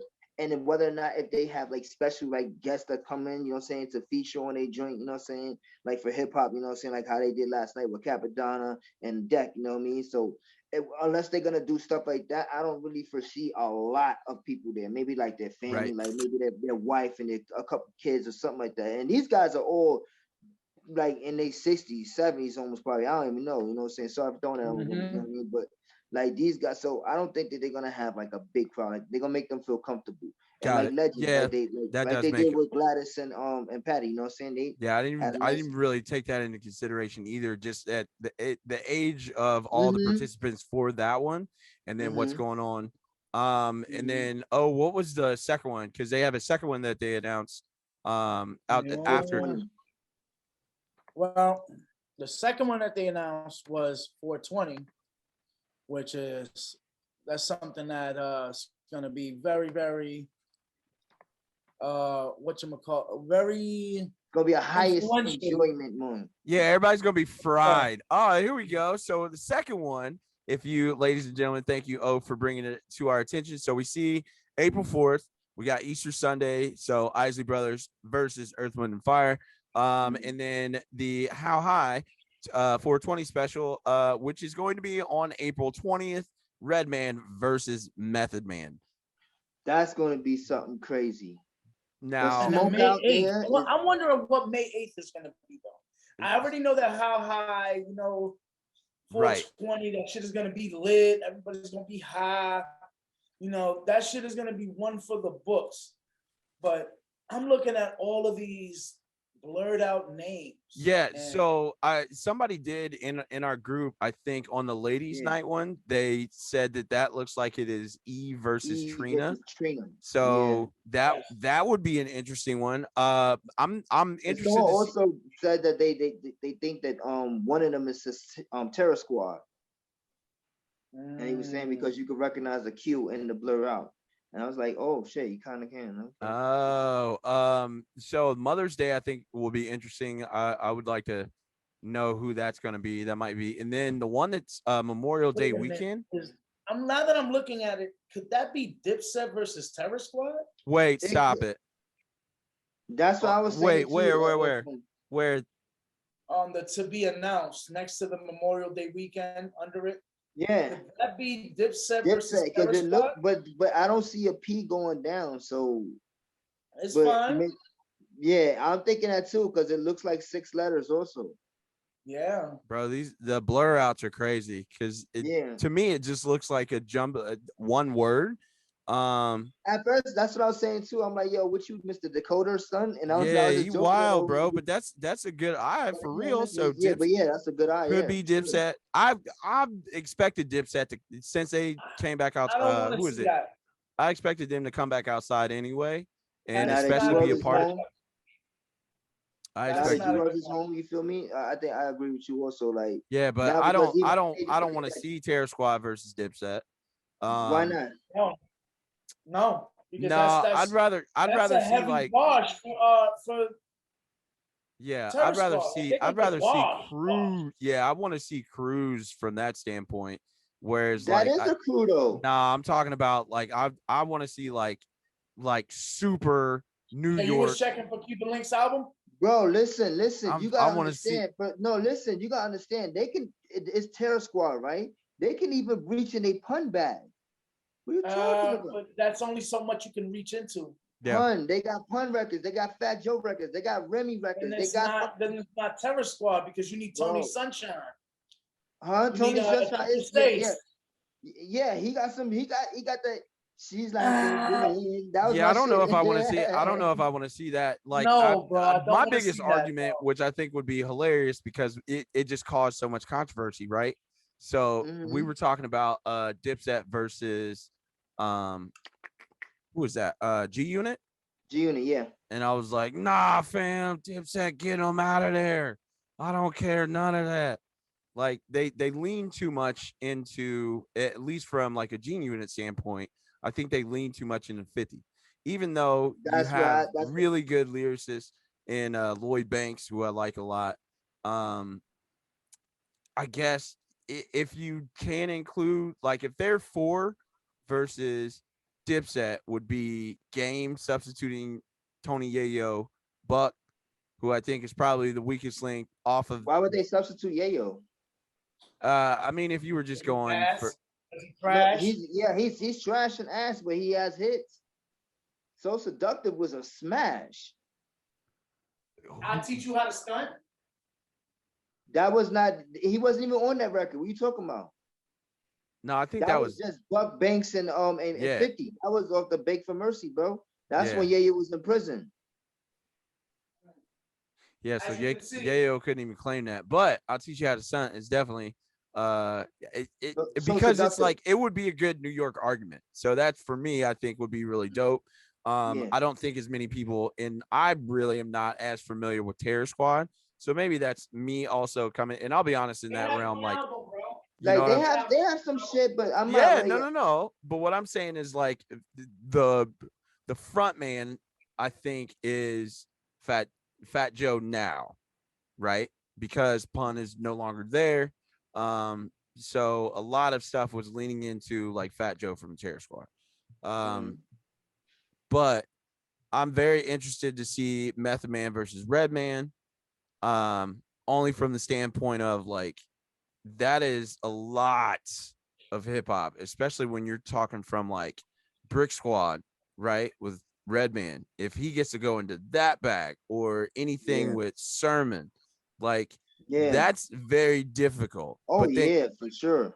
but then you're also going to get a lot of concert where like, you know, the Blackout 1 and 2 from Red and Meth, like they can just go ahead and do that. You know what I'm saying? So that's why it's gonna be super dope. So I'm definitely gonna be tuned in on that one. And once again, that also brings up my other argument too. When they do songs like that, like I feel like it should be a battle of who had the better verse. Now that is an interesting argument to make, because I think a lot of times like people over in, and this is probably like this most recent battle with Ray and Ghost brings that into a new fold of argument, right? Or debate, where it's we're so interconnected in regards to our music, where I'm on his track, he's on mine, whatever he's playing and putting up is his, you know, round is also featuring me, but I have to put up one of mine that's featuring him. You know what I'm saying? Like that, we have not seen that before in verses. So now it brings a new element to the debate of who is what. And I think the second time we'll probably see that. No ideas though, you know what I mean? Yeah, second time we'll probably see that is gonna be with Red and Meth, which will be interesting, and it's like different elements within Wu-Tang. So I just think they might as well. Yeah, oh yeah, for sure. And I'm gonna give them free game, man. Like versus, just go ahead and just start doing. And y'all can give me a little bit of kickback for this if y'all actually do it. We can help you as well. Being the culturally diverse boys, because we're into all things tech and culture relation. Y'all just might as well just start doing like live streaming, like festivals where you have verses. Or like a concert series. Versus festival is coming. Yeah, that's the next evolution of this one. Maybe, but if not, I'm just putting it into the internet and the ethos of the universe that they probably have not thought about this. Maybe they have. I don't know. No, they have. They said it a while back. Nah, but I'm saying an overall well-roundedness. Yes, of course. But if they do it and they make it a traveling festival so different people can go to these, or they just host a bunch simultaneously in different parts of the country, it can travel globally. You might even have like, you know, a weekend festival where it's like you get a stage where you have Red and Meth doing a versus. You get another stage where you have they're working on Versus TV right now. Like that's gonna be, bro. They can already be doing all of these things. Obviously, of course, when we go back outside, but I think in regards to like you see it, or if you haven't, then you started to see it a lot more with stuff that happened during the pandemic, where you would see a lot more DJs that would be on Twitch. You'd see a lot more artists and musicians that are diving into like live streaming. Cool. What if y'all played a festival or a versus battle on live on stage? Some people are lucky enough to be there. If not, let me see it. Right? Let me see it where it gives like the full show, because we're really not even getting the full show of verses. Like this isn't even final form, right? Because if you got to get like the lights, the stage setup, we can put a virtual background or digital different. Like it's totally different. With a stage atmosphere. That's why I'm hoping to turn into. This is gonna turn into Rolling Loud. That's what it's gonna turn into. It's gonna be. Well, we can only hope, but I see your idea though. You see what I'm saying? Because I think that's where you start looking at like live element, right? But then when you talk about live, it's not just like, hey, you can watch this on a device. It's also you can enjoy this and interact with this live in front of you if you are lucky enough to get like 20,000 tickets. right? Yeah. If we get back to that point, at least here. But you You know wrote that Hold on, quick question. What is the capacity for buildings right now? Like for now, see it, it like let's say for instance, because I know like restaurants have small capacity, but like let's say like an event, like a big stadium or some shit like that. that's Like probably what is the dependent max? on that's probably dependent upon where it is. And that's Because like I'm and also sure like because I was I'm like I heard yeah. something about 5 to 10%, but I'm not sure yet. Yeah, and I ain't, that's depending upon what state they're operating in, because different states are, everybody's probably doing their own thing. mhm, So, I know that there's parts of Kentucky that were when we were kind of in our the red or blue or whatever element. So then there would be different places that like you could still dine in, or you could still, certain bars could be open to a certain point. In Ohio, it's completely different to where it was like, certain bars, whatever restaurants were open until 10, and then everybody had to go into quarantine. But yeah. now that as we're easing out of this, it's really just dependent upon, I don't know when we're going to go back to normal. It Mhm. it What really about you? depends. Oh, how is it over there? And with Philly, right? Like Well, I'm outside of Philly, and outside of Philly, we're getting to a point where now they're going to 50% capacity. 50%? Yeah. Really? Like in what, like stadiums and shit? No, like in venues. So my job, I work at a casino, at a Hmm. major casino. So they're going to 50% capacity Oh, with okay. And what was bars that serving before that though? like that. It was 10 to 15%, Oh, okay. So that's what it's at right now, but y'all about to jump up to 50. 50. Oh, okay. Damn, that's a huge jump. Yeah, That's that's a big jump. 35%. What Yeah. about you, Chris?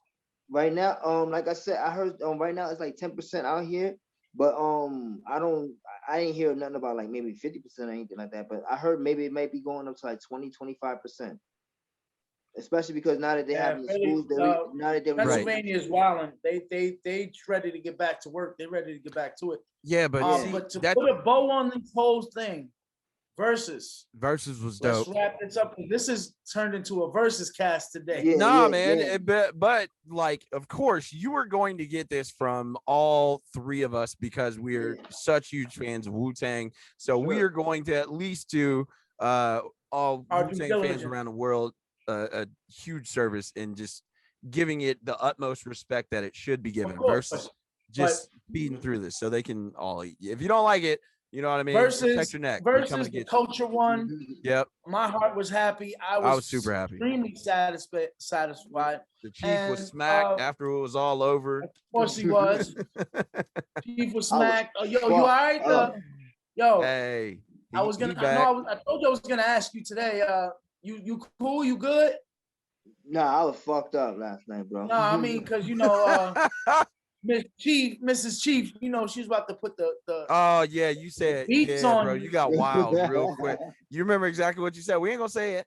We ain't gonna say it. No, we ain't gonna But say it, but yeah, we are you just not gonna know say it, bro. he gave you that So, yeah, eye, and it Yeah, was fuck she like, y'all looked at you. niggas, She man. looked at you crazy, bro. But But you nah, questioned. everything's lovely over here in this castle. We good. of course, Man. of course. So what's up next? What's up next, so? All Yeah, right, so so let's let's see see. this. Up Hold on. next. Before we do all of that real quick, I want to make sure, you know what I'm saying, we get some love and shout out to Nas, you know what I'm saying, for winning that motherfucking Oh yeah, Grammy. bro. That was well I deserved. totally forgot the Grammys. Nah, I didn't forget that shit. Nah, Yeah, I you totally wildin'. forgot the Grammys were Nah, last week. It's just and we so gotta much give has Nas a happened. shout out.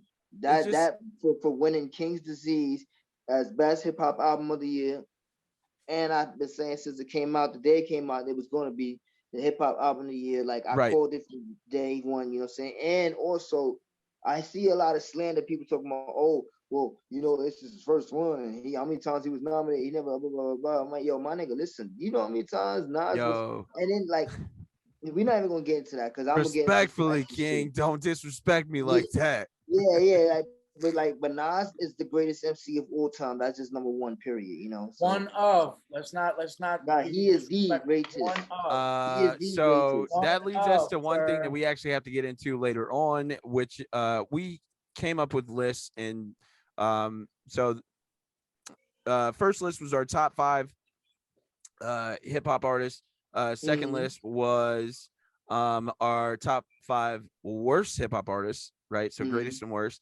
And then the third was favorite, or who would be on your Mount Rushmore, personal Mount Rushmore, in regards to who would your 5 hip hop artists be. And that you don't have to put it into a particular order, but we'll get to it. But the Grammys, yeah, Nas won, so you know, O brought the Grammy up, finally won. Meg Thee Stallion won what, 3 Grammys? Your Grammy family. Yeah, Meg Thee Stallion won some Grammys. Nah, Beyonce. can I get some Nas love real quick? Can I get King? Yeah, Can you man, get we're back gonna on get, the- you know what I'm saying? Well, let's run through. We're gonna come back to Nas. We're gonna come back to Nas. No, I'm just saying, I wanted to don't throw know that about up in the King. fact. But go ahead, make I'm- 103. I'm Make low 13. key boycotting. I'm low key boycotting. We can definitely play Grammys. you if you hate me You know what now. I'm saying? I don't even watch the Grammys. I think that a lot of categories are skewed. I think it's a popularity contest. So I just think it's a lot of behind the scenes stuff. yeah, and You know what though? Let Yeah. me interject real quick. Do you guys feel like, for instance, like you said, it's a lot of popularity in certain things like that, right? Mhm. Do you guys feel like Little Baby was snubbed? And if you do, I don't understand, because he was one of the biggest artists last year. Like, you know what I'm saying? Like, now was I don't he understand. nominated for a Grammy?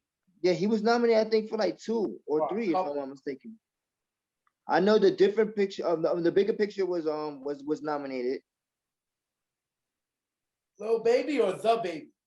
Little Baby, both of them was nominated, but Little Baby, I'm Yeah, the talking about bigger Little picture should Baby. have won. I could see that. I wouldn't That have been mad at that. That was a very impactful song.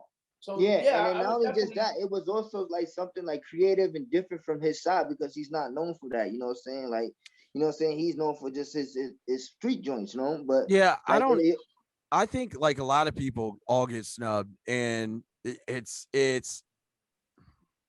there oh yeah, aren't for enough sure. options to make it difficult, right?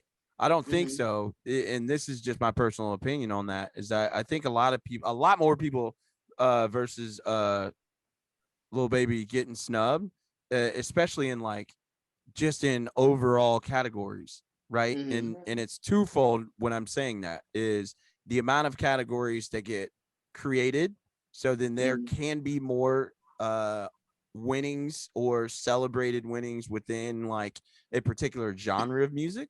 Mhm. But then you also have that, like, just people that get selected. You're like, bro, how?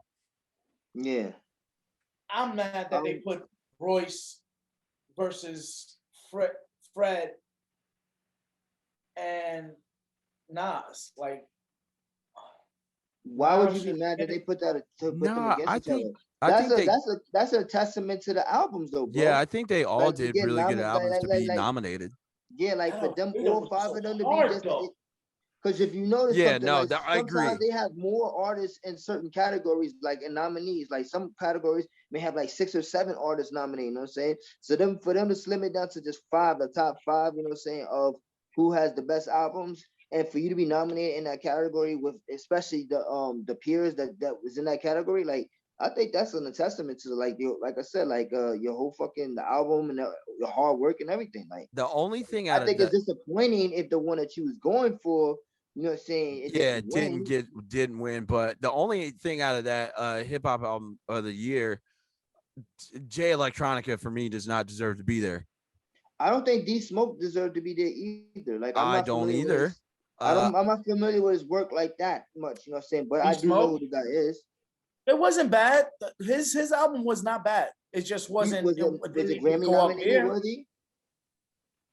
Was it Grammy Um, nominated worthy, bro? Honestly, your honest I opinion. don't think he should have been up there If this you had to year. pick, let me ask you a question right now. If you had to pick the Grammys, the top 5 right now for the best albums last year, you pick the ones that should have been in that category. Who would it have been if you would take out this guy then? Because I already know the top 5 that I would do, and I'll just say it right now so everybody can think about this real quick. I think that, like, I agree with the 3 that they have there right now. Freddie But I Gibbs. also think Yeah. that Pray for Paris by West Side Gun, and also the price of tea in China. The price of tea in China. But Baldy James, you know what I'm saying? That was another one. I would have subplanted whoever the dude that we just talked about. See, I don't even know who it is. I was not looking for that, but I was surprised that Run the Jewels 4 did not get And nominated.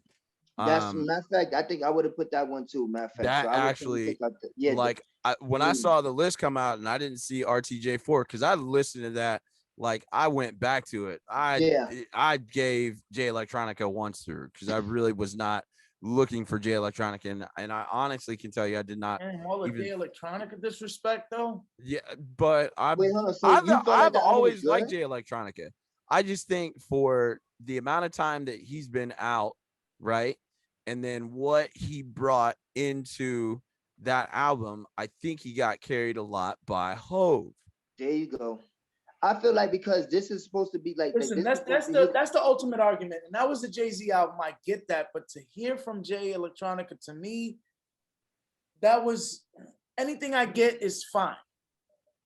And then the fact that the previous album leaked a month or two later, which showed me that I wasn't gonna be really checking for that album. So I'm glad he shelved it. Yo, this was a way better album than the one that he thought he was gonna put out by himself. Right. Even still, I don't think that and that's the thing too, that I don't feel think like what he put out was better. Like I said, this is supposed to be his first album, right? His first official drop, right? Like, you know what I'm saying? Right. So therefore, for his first official drop to be a collab album right now, and collab with Hov, you know what I'm saying, and that be a nomination for him, like I feel like that was like a handout. Real quick. Hey, let me ask you guys this question. We diving a little bit too deep, but all I want to say about that album was Jay just wanted something out on this dude so he can fulfill his obligation, because he gave him a deal. He gave him a lot of money. Let me ask you this question and then we'll move on. Do you think that in any of the tracks on Jay Electronica's album that he eats more than Jay-Z? Jay in any way? All right, cool. That's what I'm saying. We can leave it there. RTJ. I'm disappointed as a Jay Electronica fan. Yeah. But I'm kind of glad that something was brought out of this, because that whole, Rock Nation conglomerate. Yeah, we are definitely not going to the Rock Nation brunch. I know that. Overhyped. Mm-hmm. We're not getting another album from him. So yeah, that's it, bro. He's married to like, Rothschild. And then that would have been another Grammy for Jay, and that would have been a snub to Nas. So fuck that. I'm happy that the King's Disease won. You know what I'm saying? Greatest album. Yeah, you spazzed out. Let me ask you a question. Do you think that this was the album that should have won over all of the other Nas albums? No, no, you can't ask me that question. Do I think this album should have won out of the albums that it was nominated against? Yes. Do I think that other times when he got snubbed and he should have won over those other albums? Yes, also. Right. But I'm not comparing. It's really hard to go back in time. I'm not comparing this body of work from Nas right here to his old body of work, because first of all, this was the first time that he worked with just one producer throughout the whole entire project. You know what I'm saying? Besides the little bullshit, a lot of people from Kanye, but this is the first time he worked with one producer. I won't have that slander, because that album was fine.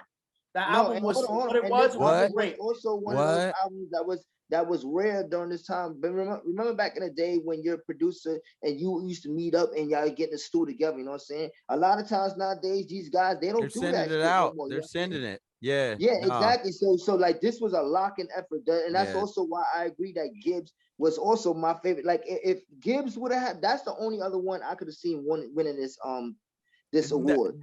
Gibbs, you don't think the Allegory was good? Yeah, Gibbs, Royce, and Nas were all like the top. You wouldn't have been mad if the Allegory would have won?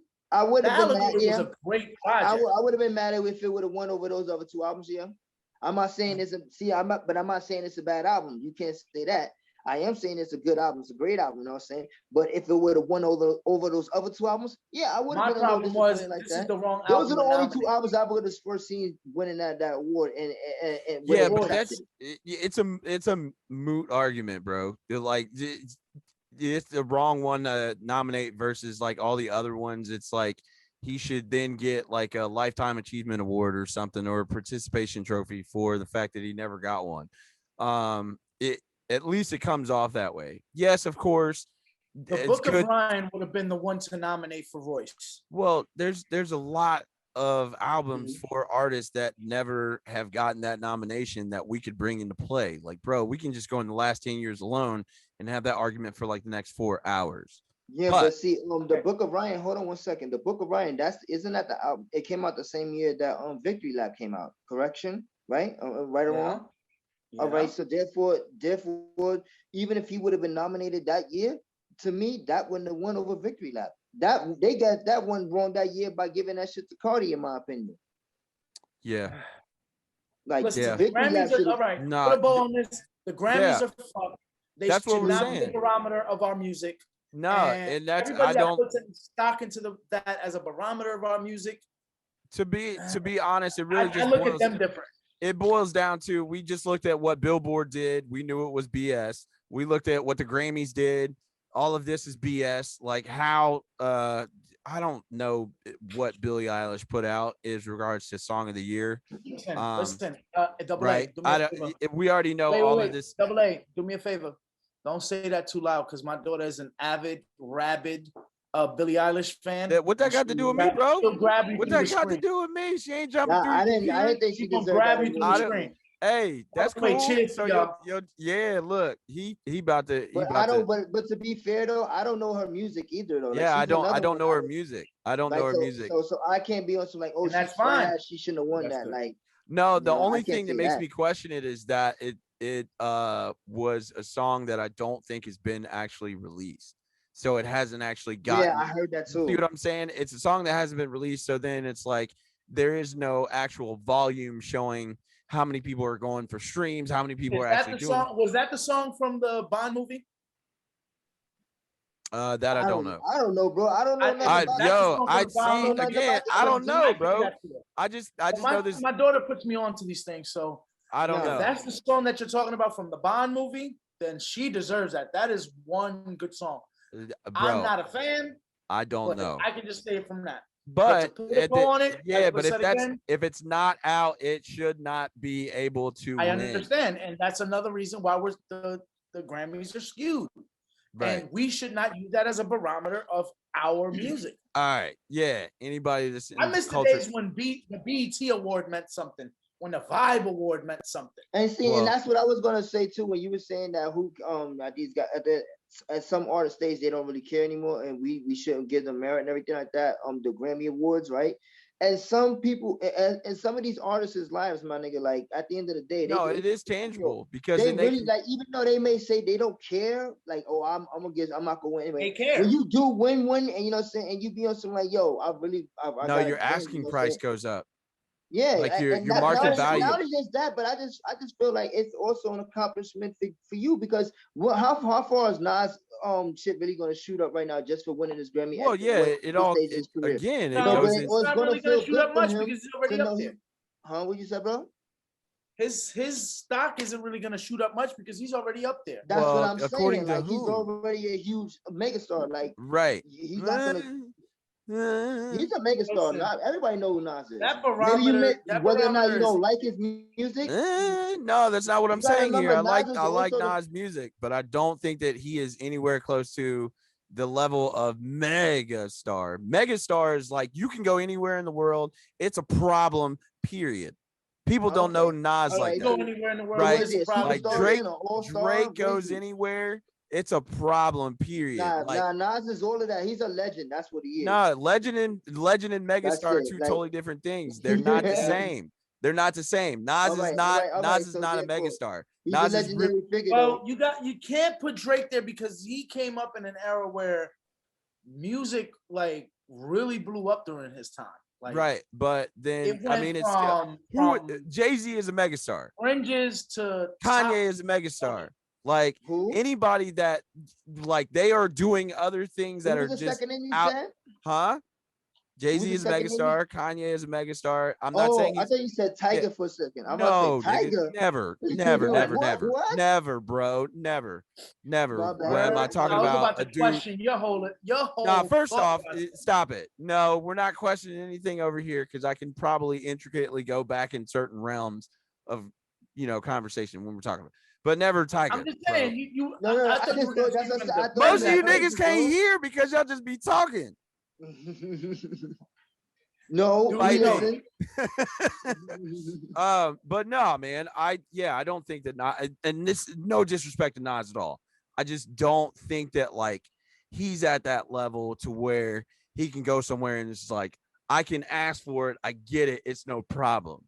I do think that it does give value, especially if it's a younger artist, because then they can go somewhere and it's like, yes, I have won a Grammy.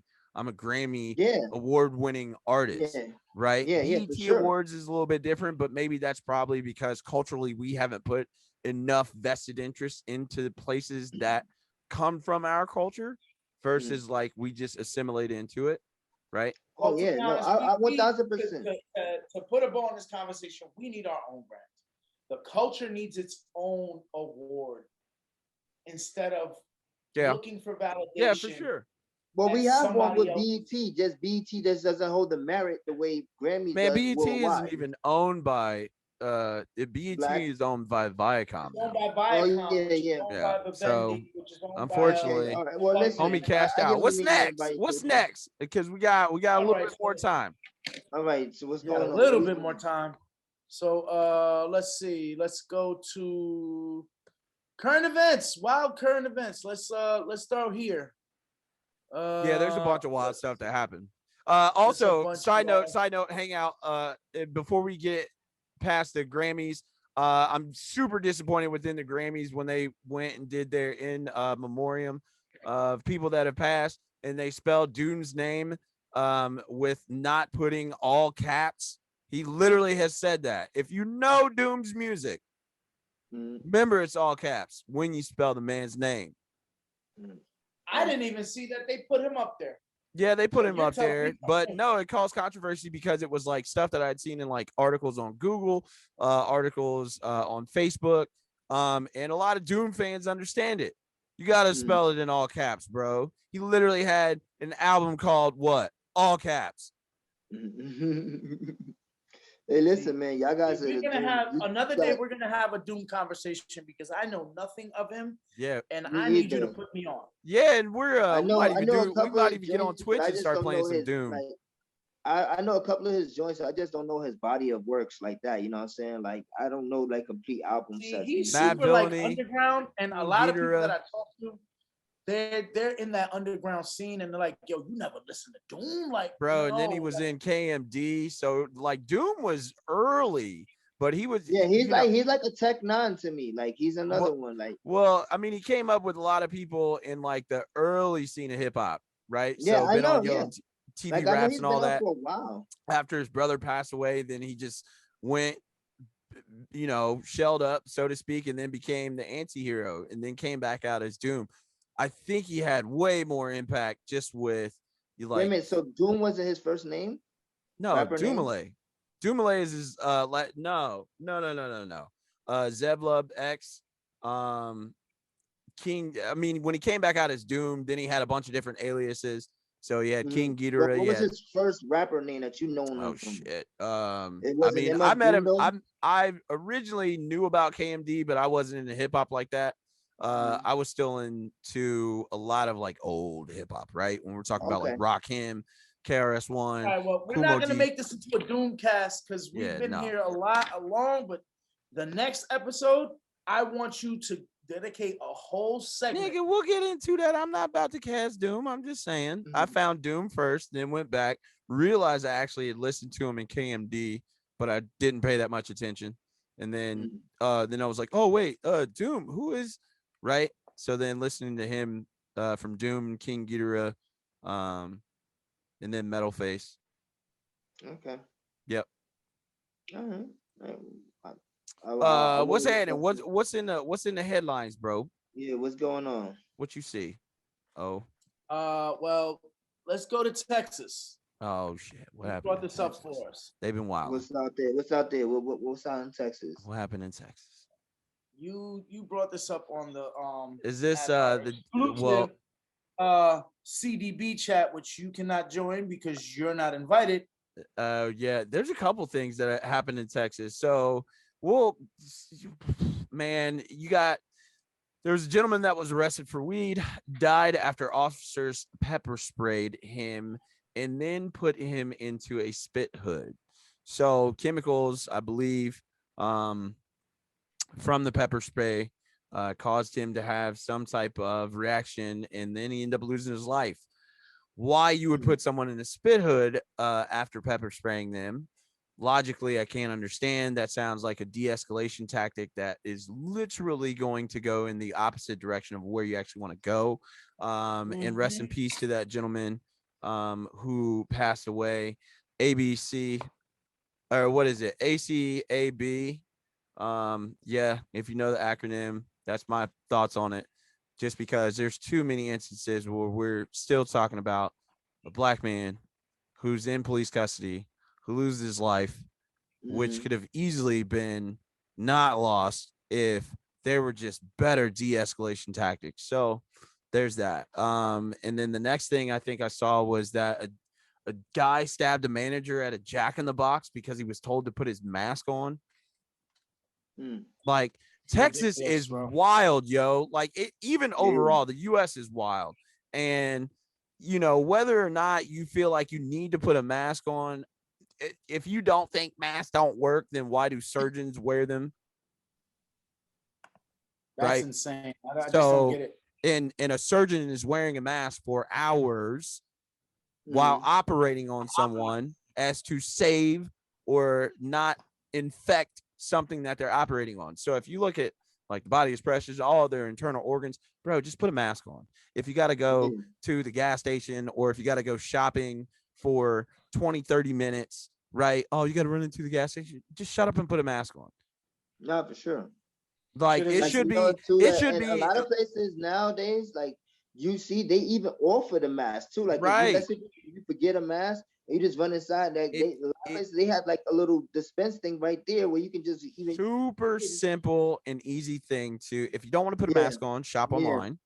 Number two, if you go into any private business, you have to abide by their rules. Nobody cares. If you argue at this point, somebody should either duff you out in public. Anybody from New York knows what that means. Number two, get out. Duffing is necessary. Be dragged across the internet. More often than not, usually what happens is that you have people that are in public. I've seen a couple of different videos from people in Texas where they get told to put their mask on. Then they start cussing, probably say some racist stuff. So then it's like super double dip on like immediate cancellation, right? So I don't have any remorse or sympathy for anybody that gets dragged at this point, right? There's way too many people. Who stabbed them, did he die or something? That I didn't read. I just got too bummed out as to just reading it. And prayers out to him, his family. You know what I'm saying? Hopefully he survive. Like, you know, because that's crazy though. Like, bro, I got super bummed out over a mask. That's yeah. Like, and then, you know, shit happened before too though. Like, it's just when you hear about these stories, it's just stupidity. You know what I mean? Like, damn. Absolutely. And here's another crazy article. Now, this is up in Kentucky. So Kentucky Senate bill passes, or Kentucky Senate passes bill criminalizing insults against police officers. So you can be charged. You can be charged in Kentucky if you insult a police officer. Yeah, I read that too. Yeah. Dog, what type of so you're telling me that a person that's got enough armor on to get ready for a small firefight, carrying around enough weapons of different scale of lethal to non-lethal to lethal force, right? But if I say something that hurts your little feelings, then I get charged with something because you don't know how to get roasted and then fire back. I remember when I used to get dragged, right? Because my mom back in the day in high school decided to put an A design in my head, and my dude Brandon from high school lit me on fire, right? When I went to school that day. She put an A in your head, you said? Yeah, my mom was cutting my hair, yo. She you know what I'm saying? And now everybody kind of doing it, but I'm like, yo, how you gonna put an A right there? I didn't ask for that. You were certified lover boy, but you was bro, before certified lover boy, bro. A.Hun The Shogun for real, dog. And I was like, I did not ask for that. And I got killed. Got killed. But Nah, all I that, would have killed you too, bro. I would have killed you yeah, too. I and love that's you and but that's everything, thick but skin. I got used to it. I got thick skin. So but you now know it's though, just I like can anybody fire back. knows, even hanging out with your homies back in the day, you like Right. you said, you got if you don't take these jokes, then nobody gonna want to fuck with you. Oh no, Like, nah, I ain't you too fucking with you if you sensitive. can't take these jokes. Oh, Yeah, bro, You it's can't take cap these jokes, I session. ain't fucking with you. It's cap session. But if I say something like that to a police officer, of course, I know as a black male in this country, especially after what we've seen over, well, since what, 1992, that my life is more expendable than the officers who may be in fear or like dogs, right? Because yeah, like for you sure. kill a dog or a pet, then you're going to jail much longer than you would than most people that have killed African Americans on the soil. But So now if you insult this, like, if because you you would, already live by the fear of the officer, you know what I'm right? saying? Anyway, with the So badge. it, So and now, that if I just insult you now, and that person it can can escalate pretty. absolutely. And I was going to say that that police officer could even provoke you into saying something that they would be considered as 1000%. they would be considered disrespectful, and they can do that because they, you know, that it takes too long for them to investigate an officer that maybe goes above and beyond their jurisdiction. Number one. Number two, like outside the realm of de-escalating a situation to where they can otherwise leave with the most peaceful and um easy solution to or resolution to a situation, right? So, you know, an officer can pick something up and be like, "Hey, what's happening, man? What are you doing?" XYZ. If they see something that would draw their attention to that, you might be broken down the road, or you might be speeding. What makes you to be speeding in this realm?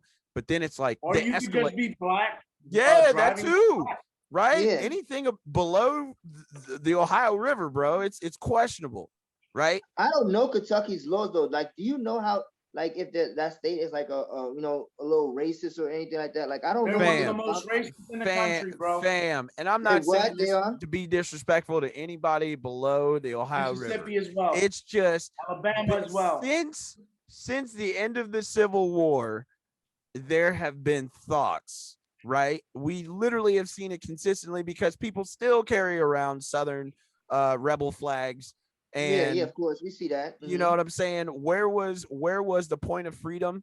Well, that was basically if you were able to cross the river and get from Kentucky to Ohio. But then even still, you would want to go as far north as you can just to make sure that you don't get taken back into bondage. So there's a lot of ignorance that's still there. There's a lot of indoctrination, especially any states that have or have had very close ties within like the Confederacy. Because what are they, Because the Midwest or they like the Northwest? yeah, Kentucky would be considered Midwest. Midwest, right? Yeah. So they're close to like St. Louis and shit, right? Missouri. Cincinnati, Indianapolis, and then Missouri, I think, is on the other side there. Would you It's say been a while Going since I've all looked the at way it. from South Carolina on down, Right. running right through all the way to California. Going to Texas too. You know what I'm saying? That Mason-Dixon line, bro. It's imaginary, but it's real, bro. No, it's legit, and they don't and like us colored folk. And it's imaginary too because of just stuff that you've seen. There was another headline where a gentleman that's running for I think the Ohio Senate, he got his Twitter was restricted because of things that he said in a poll, right? So he was talking about what is more important to national something, and and it was when it comes to like the border, and he was like saying Mexican gangsters or drug mule or something wild like that, and it's like, yo, that's just verbiage and rhetoric that's just being spit out that is of ignorance. What happens if something happens in our country, right, where we have to find refuge in some way, shape, or form, and you see to the same effect, right, for white Americans or for like just Americans in general that go into different nations, who's probably going to be more receptive to different people? Of right? course It's it's not. probably going to be people of color All or they're different. doing is talking us out of friendships Right. that I we're think it's probably stupid. gonna need. We're gonna need Especially, them. yo, absolutely. Absolutely. But I don't think that like that's an issue. Like if we're talking about stuff at the border, maybe I think what is a bigger issue is a white dude that walks into 3 Asian massage spas and shoots over 8 different, well, multiple people, of which 6 of the 9 or 8, excuse me, that passed 8 away of the or 9 died were Asian women. Not only that, 7 of the 8 were actually women. 1 was a white female, and there was also a white male that was killed. But the argument, which the cop that interviewed on the internet and all over publicly said he had a bad day. Even though we know that this cop has also said something or posted something on Facebook in regards to what was it, against like the coronavirus and its connection to China, which we all know there's been a lot of stigmatism with Listen, attacks on I Asian think whenever I have Americans. a bad day, this is gonna sound wild, but I go rub one out. Nah, I'm bro. not going to Yeah, go. no, I'm Yeah, not nah, going to go shoot nah, 8 people. nah, Like this ever, is insane. ever, yeah. bro. There's no like I had a There's bad no day. Well, reason. I need to go kill some people. Never, Nah, never I anything. just go do my business and come back and have me a donut. Yeah, That's what the fuck I do. bro, there's no argument. And then he said he's sex addicted. Stop it. Like nothing Word. about that screams sex addiction. What does that have to do? What does that have to do with killing? Mass murder, bro. But we got to talk about the people that are at the. My color. Let that have been my color. Let it have been a little bit more like. I would just like to get to a point other than white and see what it would have. I just want to get to a point where people deal in absolute reality, absolute objective reality. Never gonna where happen, like sir. no, all right. Well, don't It's then never talk. gonna If happen. people, you know why? It Because happens. they're gonna keep it moving happens. the goalpost It happens. and read. You know what it is? Everybody know what it is, but whether or not you know what it is on the point of whether or not you care. Yeah. Also, I care. a lot No, of. I'm not saying you care, bro. I'm not saying you don't care, against bro. I'm just saying Yeah, like we people who are understand racist, that. like people know people are racist. Like you know that what's going on in these situations. It's whether or not if you care to say anything, you know what I'm saying, or like that's what it is. It's not like nobody doesn't know what the fuck is going on. Long story super short, because I know we just went into a hellacious tangent, and I apologize, especially me, because that was me. But No, sorry. the reception in regards to like acts of violence are never met with equal observation. It's always excusable if it's someone that is white, especially more often than not, which is a white male. You do have some white women that support that as well, and also get away with shit too. You see it. You don't see it from a violent standpoint. You see it more so from a non-violent standpoint. There's some crazy bugged out white women. Yeah, I understand that too, bro. What I'm saying, I'm just saying from like just an overall, right? Because if we do talk about white women, we can talk about what started the Rosewood Massacre. It was a white female that was cheating on her husband at that point in time. She said it was with a black male. They just decided, well, we're going to go in the black neighborhood, and we're just going to wreak havoc. Same thing with Tulsa, Oklahoma. Wreak havoc. Black dude steps on a white lady's shoe, quote unquote, even though she didn't press charges on him. So then mobs just went out and about all over. I can post that mass genocide on a yeah. So there's too many instances where it's excusable from the inception of this nation up until now, where white Americans have a pass where their cultural counterparts that live in America, thrive in America, are trying to live the American dream, do not get that same luxury until we can have that honest conversation and then hold everybody accountable and maybe even do something that allows for there to be equality across the board. So if we're talking about equal opportunity housing, we're talking about financial literacy and the ability to earn and own just at the same level, even if you don't want to do reparations, which it's weird because when we talk about reparations for Jews after the Holocaust, they got it. Right? Yeah, no, but sure, yeah. when we talk about, you know, and why is that? Because they're not black. I cannot speculate as to why or what reason, but what I am saying is that when you talk about the Holocaust happened where? In Europe. European Jews were hunted down and killed. On our own soil, we don't even want to talk about something that up until 19 from the inception of this nation up until 1964 and 1972, right? If we even started 1972, fast forward from 1992 and Rodney King all the way forward to now, right? Because you guys don't want to look at it. What? It's not equal. Y'all don't even want to look at it. Now it switches, and then we go to Asian Americans being attacked all over the country in the nation based on ignorance and rhetoric that came from the previous administration, right? Which for some reason in twisted people's minds, they needed to start attacking Asian Americans. Listen, it came from China. Okay, when the Native Americans contracted smallpox, where'd that come from? When they contracted any flu, where'd that come from? Are we still holding it? You see what I'm saying? No. Yeah, like so if we don't want to start talking about everything, then don't. Race over don't start talking. Out. Like you know what I mean? Like you can listen. Just this is gonna sound wild to y'all. But our previous administration, the previous president, was the closest thing that we got to a second coming of Adolf Hitler.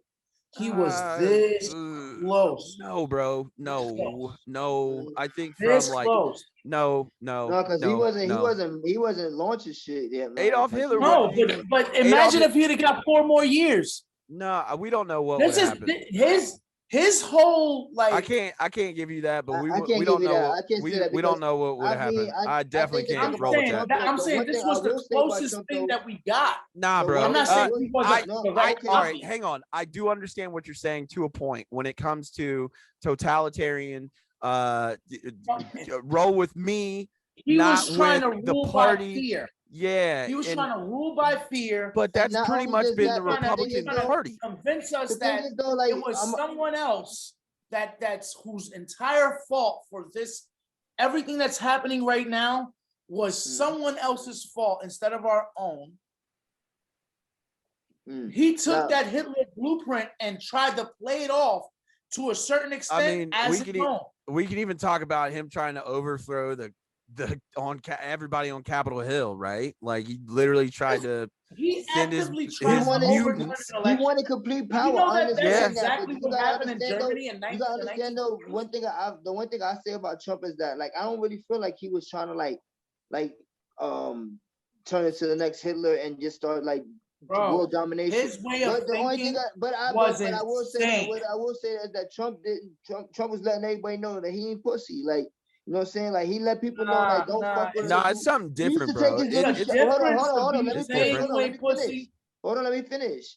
He used to take his little shots and he used to do it, you know what I'm saying, throughout the whole entire world, you know what I'm saying? Like he let you know where his alliances lied and where, you know what I'm saying, he let you know like who he don't fuck with. And he like, listen. That's fine and dandy, but I don't think he was trying to have world domination though. Like, yo, it's super crazy to sit here and talk. See, that's not the way Hitler started either. There's a lot of backstory to that. No, I know he went to prison, like, yeah, bro. He started out small. I mean, now I get it. Okay, so what you saying now? He made a book named Dime Kampf or whatever. I don't care. The whole point is that it's like it's a Bible for hatred and ignorance, right? But technically, Trump could be considered. He's not even at the level or place yet, right? Because if you look at it, Hitler tried to start the Nazi party. It immediately He's trying to start his own originally party now. failed. It originally failed, and then he went to prison, right? For trying to technically, I guess, overthrow government, whatever.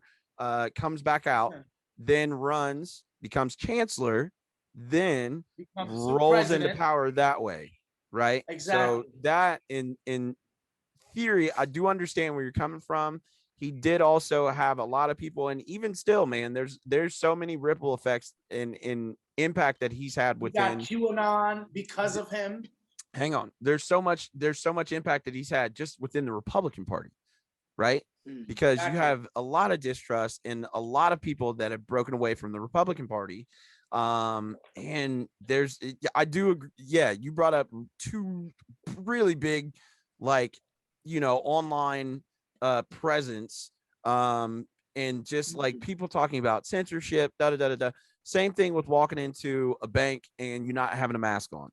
If you use a private a publicly traded company, whatever, they have all ability and right to do what they please on their platform. If they private property, the same way that at my job, if you were to come in without a mask, we would ask you to leave. If you refuse, we would get police involved and you would be arrested. Right. It's because we're a private property. Yes, our company is a public entity. We are publicly traded, but this is a private property. We make the rules. I'm going off of you saying as far as walking into a bank without a mask. That's the same thing that happened in my job. Yeah, absolutely. But which is most places. My parallel with him and Hitler is just the fact that a lot of the same rhetoric, because I am an avid history buff. Like, I can tell you, I watch history all the time.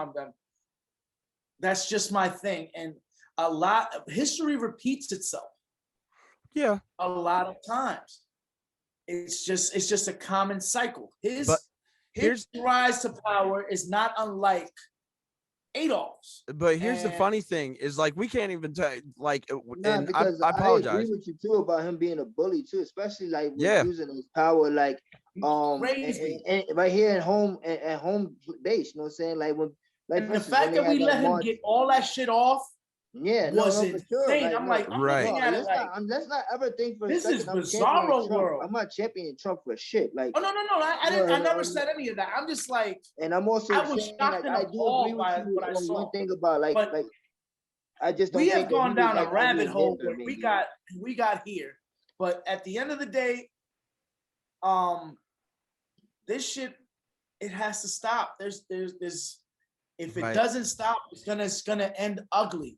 Absolutely. It's gonna end Wait, hold on. Yeah, that's a fact though. Yeah, and what it's going to take all come together as one. Yeah, as human and I'm kind of subplanted. Like, for me, there is no moving anymore.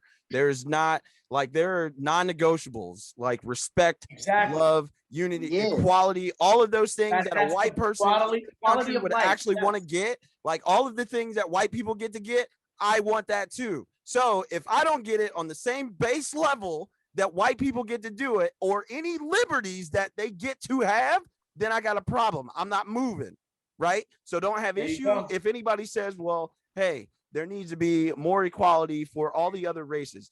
I'm just tired of black people having to deal with the brunt of all the BS that all of the other special interests and minority groups and all the other companies that we include, or people that we include, binary, non-binary, LGBTQ. We want to see at the table. That's I'm tired.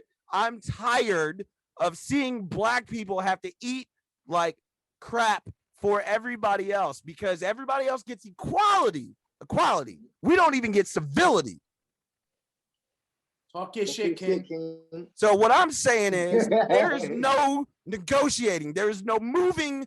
If we got to build a table and then y'all get to see what it looks like, everybody, a white person that I see on the internet is always like, well, to be honest, fuck they table. They're like, well, no, that's what I'm saying. I'm gonna build a whole new table, whole new house, all that other stuff. Like, it's all needed. Like, there's none of that is needed. Like how we got here. 3 people of color got together. We have a tool that we can use, which is the internet. I know how to deduce and edit and do all this stuff because I taught myself how to do it. Yes, I had help to be able to get here. No. We are still learning. We are still doing these things. You are not necessary. There we go. So what we are saying is that y'all no longer get a pass. Like all that, oh, well, you know, my blood sugar was low, but I called a whole group of high school kids the N-word because they took a knee during the national anthem. But you got diabetes. Nah, facts. Listen, Down my I have face, diabetes, bro. and every time my blood sugar is low, I want to body slam a white No, person. dog, I'm But I not don't taking do any it. excuses anymore. Like, that's what I'm saying. White people don't get a pass like that anymore. Y'all say something stupid, we call you out on it. If you can't accept it, nobody rocks with you, period. Nah, I feel you, bro. I'm with you. 1000%. And if you want to get extra disrespectful, it's don't like, at be the end of the day, surprised. If you want to get extra disrespectful, do not be surprised if people beat the brakes off of you because you think that you get to do whatever you please because you're white. There you go. That's all I'm saying. That's because it. if And we're all equal, don't argue right there. Listen, we're gonna end that topic right there, just as you left it. Yeah, right there. In other news, I can't even. So now I'm gonna have to start wearing non-binary clothes. Here's my question, because I get it. We do want to be inclusive, right? But no, 1000%. We do want to be inclusive. LGBTQ. You know, like I've volunteered for Pride events. You know, and I know that we have people in our groups on Facebook, on Discord. Not even just groups, bro. We have just like, I don't know people. about you guys, but I have family members, you know what I'm saying? Like absolutely, I have same here. Close friends, you know what I'm saying, who I call my homies, who, you know what I'm saying, who are like that, you know what I'm saying? So I never disrespect them like that. I'm never meaning like that. But when this shit right here is crazy. This shit is crazy. What you mean we don't have a boys and girls out now? Like, what are you talking about? Yeah, like, that's it. Maybe I need somebody to explain it to me, because the last thing I want to do is just come off. Really. I don't understand. I don't want to come off ignorant. And listen, what I'm asking, hang on, because this is important. I just want someone of the realm of that. Yes, to explain it, because I can obviously articulate very well about the plight of African Americans. I'm sure you can do that with Latin Americans, right? And coming from that realm. And same thing with me, yeah. Like, everybody can come from so many different aspects. If there's people from the LGBTQ community, I know that that's a very broad range community. There also is some discrimination in those communities as well, but that's just because people are just ignorant, period. All right, so let me give you exactly what this issue is. I'm going to read exactly what this is. So, a bill being proposed in California, of all places, would make it illegal to advertise certain section of retail stores as just for boys or just for girls. Just put a unisex tag on it and then call it a day. Like, calm down. The bill, you know what I'm saying? Hang on. I'm just saying in general, you could literally just if you like colors and pastels and all that stuff, hey, what does it measure? Does it fit you? Cool. Are you offended that you see this in the boys section or in the girls section? I understand what you're saying, but this is not what the bill is aiming for. They want to make it illegal for big companies like Target, let's say Target, Walmart, Kohl's, that sell childcare items, children's toys products, children's wardrobe. Man, if y'all go sit down, that wouldn't be able to steer certain folks to certain sections. Here's how we just supersede that. Keep the boys, keep the girls, just add more options. Yeah. There it is. No, they're making it illegal for you to even have a boys section. I hear what you're saying, bro. I hear what you're saying. I'm just so dismissive of that. And I'm trying not to be rude, and I apologize, King. Is it just don't make why is Don't that make no something to fucking be? sense. I understand. Why is that something for somebody to that's be my upset about? thing. It's like Because if somebody if you, actually had a problem with it. Oh, why is there a boy section and a girl section? But If my why? child identifies as non-binary, so why not put other? Yeah, listen, that's I'm what I'm trying saying. not to be Why That's you it. can't disrespectful have either. boys, girls, and other? Yeah, boys, The girls, fuck? other. Like, No, but you can't do that because now you are what's called you're segregating the other. So Not there is not no we already really. winning. segregated What with if boys it's and girls. There is inclusive? no We winning here, already bro. I'm Wouldn't that telling segregated. be you. We're already segregating the wouldn't aisles that by be having considered? boys and girls. Wouldn't What the that be fuck are you considered talking about? Like you inclusive? adding now? Like that's bullshit. You talking about? Yeah, I said, wouldn't that be considered inclusive? What if you put a unisex tag on it? It's anybody Yeah. can wear it. Like, you No, see what they I'm don't saying? want those sections in stores at all. I don't understand it.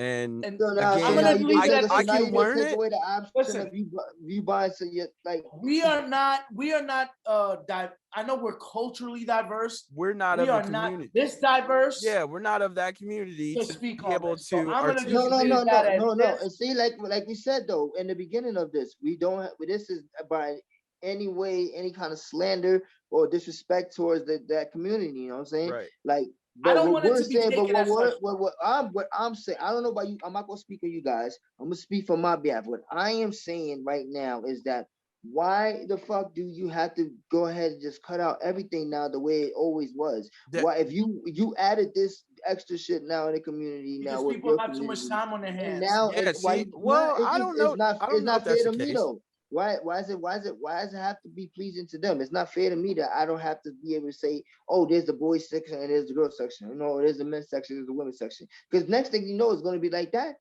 Right.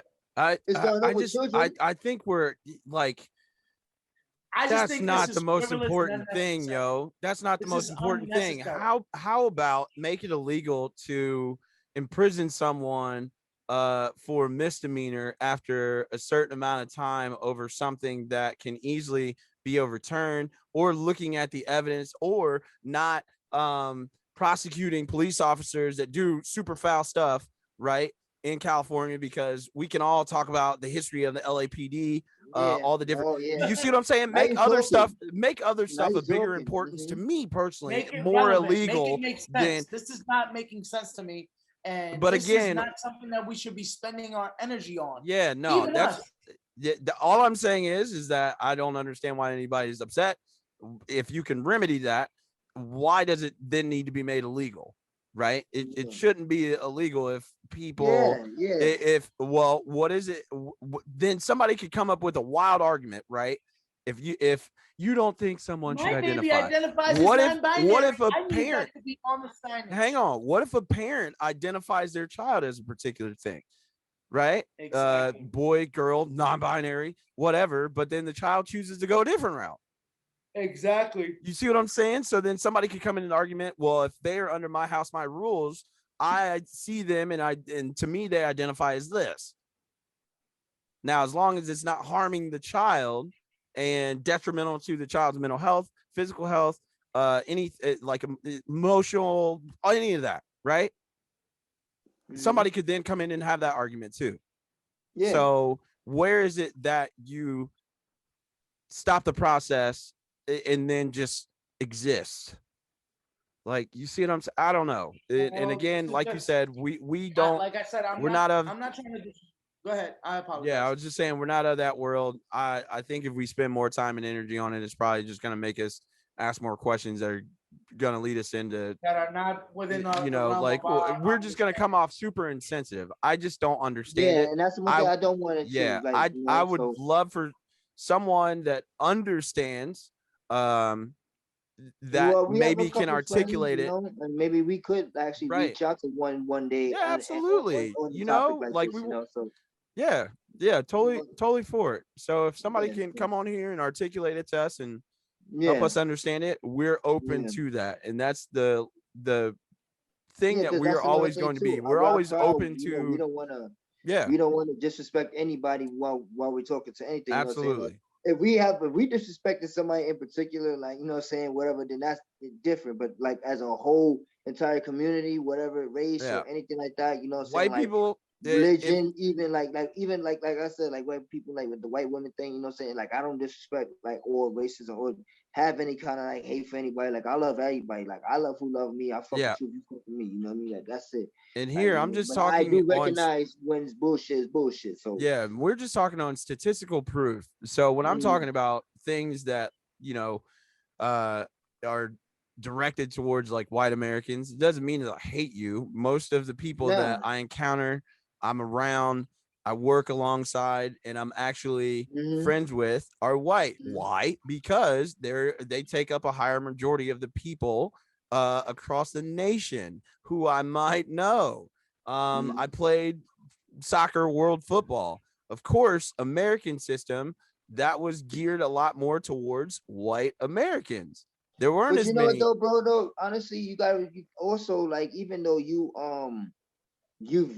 play with these guys and everything like that. It was also your choice for you to go ahead and continue to have that personal relationship with these people, you know what I'm Right. saying, and build a friendship. Like even though, like you know, because sometimes like when you work with somebody, just because you work with them, don't mean you fuck with them. You know what I Right. mean? Like you Absolutely. know, so like, but like when you continue to have a personal relationship with somebody, that's what I'm saying too. Like you know, it's not just because you had these white boys as teammates and co-workers and everything. You know, you choose to have a relationship who you fuck with, and they because these guys, even though regardless of what they color were, even though they happen to be white, they were some cool dudes, you know. Right. That's what And it there's is. people that I don't rock with, and that's okay. Like it's not because they're a certain pigment.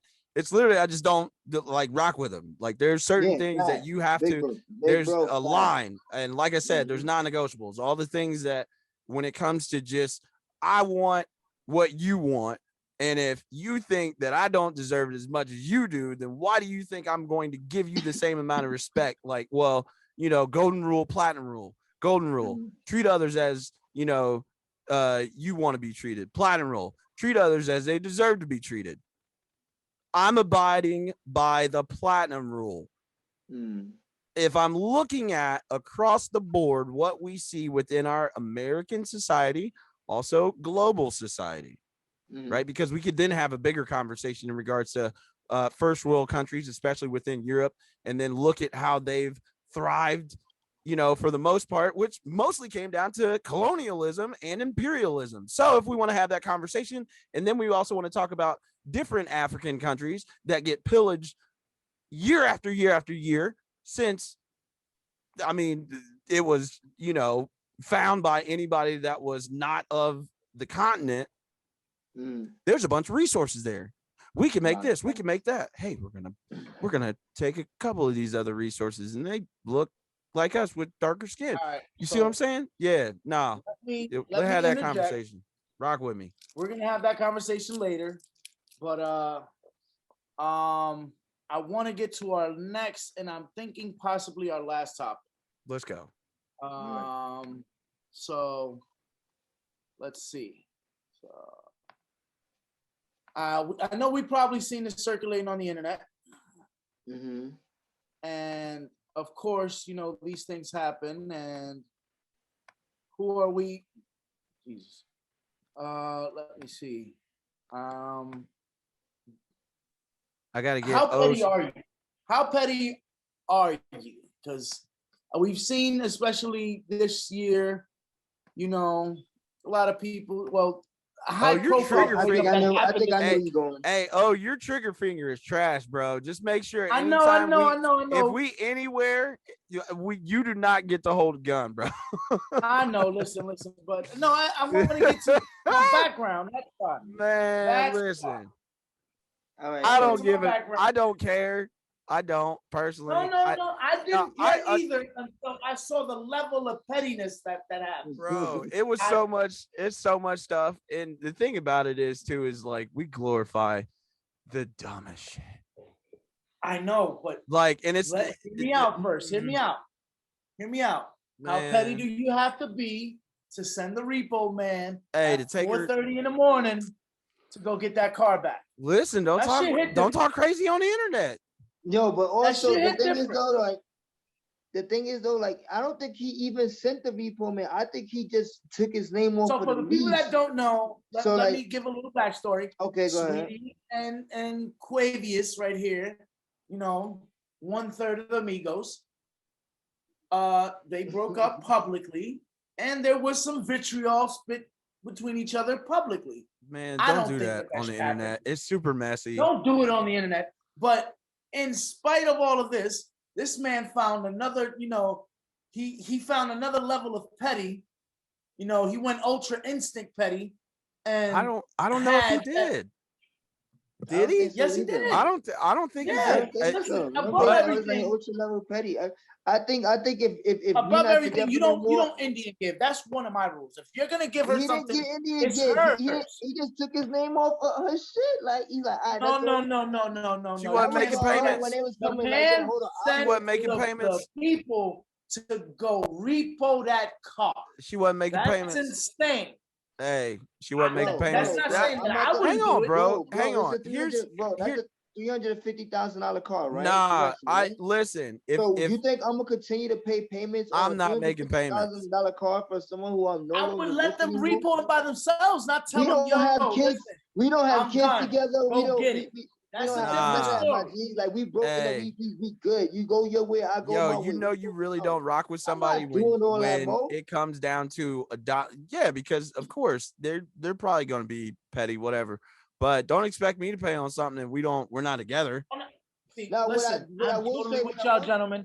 But I just know that from personal experience, don't judge me.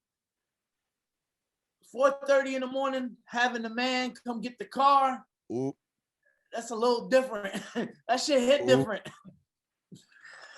Better make some payments, yo. Better make some payments. You dig what I'm saying? I would have given you the rough time in my life. Like, I said, fuck it, take it.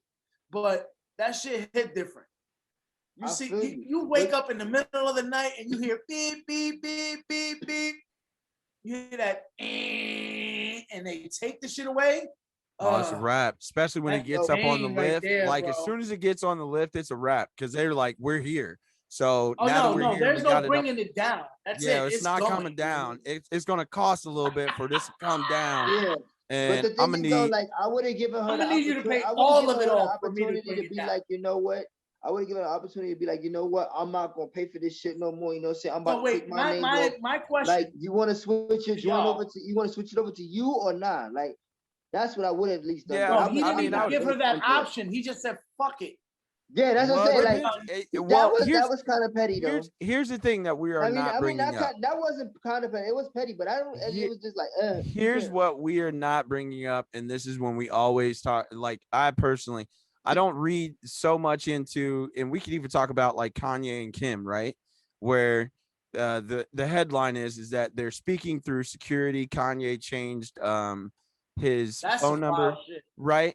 But they've got kids. I know where he's coming from, bro. When you literally are so over dealing with a partner that you want to have nothing to do with them, and they just are lucky enough to be in a position where they have enough people in place that they can move around. Their kids are still comfortable. Yeah, it's going to be, a different thing, but I don't rock with you. So we don't know what's being said, what pushed them to a point to where like they are not speaking.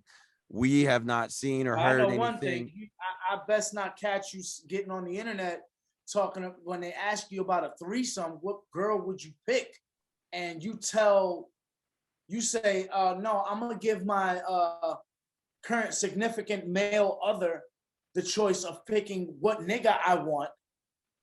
That's some wild, ridiculous shit. Bro, that's wild and ridiculous. But don't you think it would have been wild and ridiculous if she would have just picked out a woman too? Like, it's still wild and ridiculous. You shouldn't even answer the question. I was gonna say, my stance is like, I don't share. Like, we good on that. I personally just don't. I'm saying you don't even have to entertain the question. Fam. Yeah. Oh, but the fact that you articulated that much into that question is wild to me. Yo, most of these people are just trying to stay culturally relevant. Sensationalism is what sells and creates popularity. That's how most like gimmicks, like all that. I don't care. I don't care. Like, if you carry yourself in a way to where it's like, yeah, you are rags to riches. I like the story of Jay-Z. I gravitate towards that, but I also like the fact of like mystery, right? Like, there's not, things that you hear from just people in public because they're not that close. Like their circle is very tight. The worst that we saw was the stuff that happened on the elevator with Jay-Z because it got in Solange because it got caught on camera. But at the end of the day, you never heard of that if there wasn't a video attached to it. That's what I'm saying. That's what I'm saying. Like, and even if you heard about it, you can never corroborate it because there's no evidence. Not sloppy. With that, there's evidence. Yeah, like, and the only reason why like anything ever really got out is because the two of them addressed it on their albums. You know what I'm saying? But like, you know, but like honestly, and while we're here, if they would have never said nothing, no one would have never known nothing. You know hang on, like, that's a wild conversation to have with your girl. While we are here, I'm gonna hot take something. Can people of color of the culture stop just looking like absolute jackasses? I apologize, but y'all are getting on my nerves. Like, I'm tired of people flocking to like 15 minutes of fame with no substance, still trying to maintain relevance or at least some type of heightened aspirations within the culture. Like, we're seeing different ways that people are becoming, you know, wealthy, right? With cryptocurrency, with doing things in social media that doesn't make them less of a person or at least get looked down upon, right? It's one thing to actually out here, bro. It's actually one thing to do what you got to do, right, to make ends meet. If you got to feed and survive, and you got to feed your family, you got to feed yourself, you got to make sure that you're out there. But once you get to a certain point, like, there's no retirement plan, right, for most of these folks, because like we glorify the dope dealers, which that's not the only thing that we see. There's white people that sell drugs, whatever, but it's just more glorified in our culture, in our music. Called presidents, right? Like, it's absolutely, or pharmaceutical companies. But hey, I ain't gonna say nothing. Anyways, the whole point is that, you know, like, we need to stop just only being a certain reference point, because that is where most people that are not for our culture either point it out, uplift it, show it, use it as a counter argument to pointing or calling them out on something, right? I'm tired of that. And at the same time too, we beef the most. Like, people, African Americans, like, beef over table scraps. That is what I'm trying to say here. We are beefing over table scraps. You don't see Bill Gates beefing over billions and trillions of dollars. Bro, him and Steve Jobs were cool with each other. To a point. They might not have rocked with each other, but they could still be in the same room and same presence. Most of y'all can't even go into. At us like, ha ha ha ha. Yeah, most of y'all can't even go into a bar in your hometown and be within 20-foot proximity of somebody because you got an issue with some dude that happened way back. Something that they said about, he got on your block. He did something. Well, you gotta understand, homie. Like, some of them shit, some of them beefs from way back in the day. That shit could be deep. Like, well, it's understandable if but could have gone. Like that, and there's plenty of bars in the world. You ain't bro, it's understandable if the beef has to do with someone that you love or care about being put in danger by someone over there. But I'm just, I get what you're saying, but I'm just saying, like, sometimes, like, yo, and another thing, like, when you saying, like, we beef with each other and shit like that, like, just because you beefing with somebody, my nigga, you don't gotta go next to that person, like, you know what I'm saying? Right, like, just, I don't have to rock with you. Know? I can still, you know what I'm saying? But the whole thing I'm trying to say here is, like, we do the stupidest stuff, right? You know why? Because and it gets this is part of the last exploited. word doctrine. We, especially I've seen in people of color, we have to have the last word because we feel as though if we don't, we feel disrespected. Yeah. All right. So it just I think we're getting into it. We're getting into a subtopic of beef.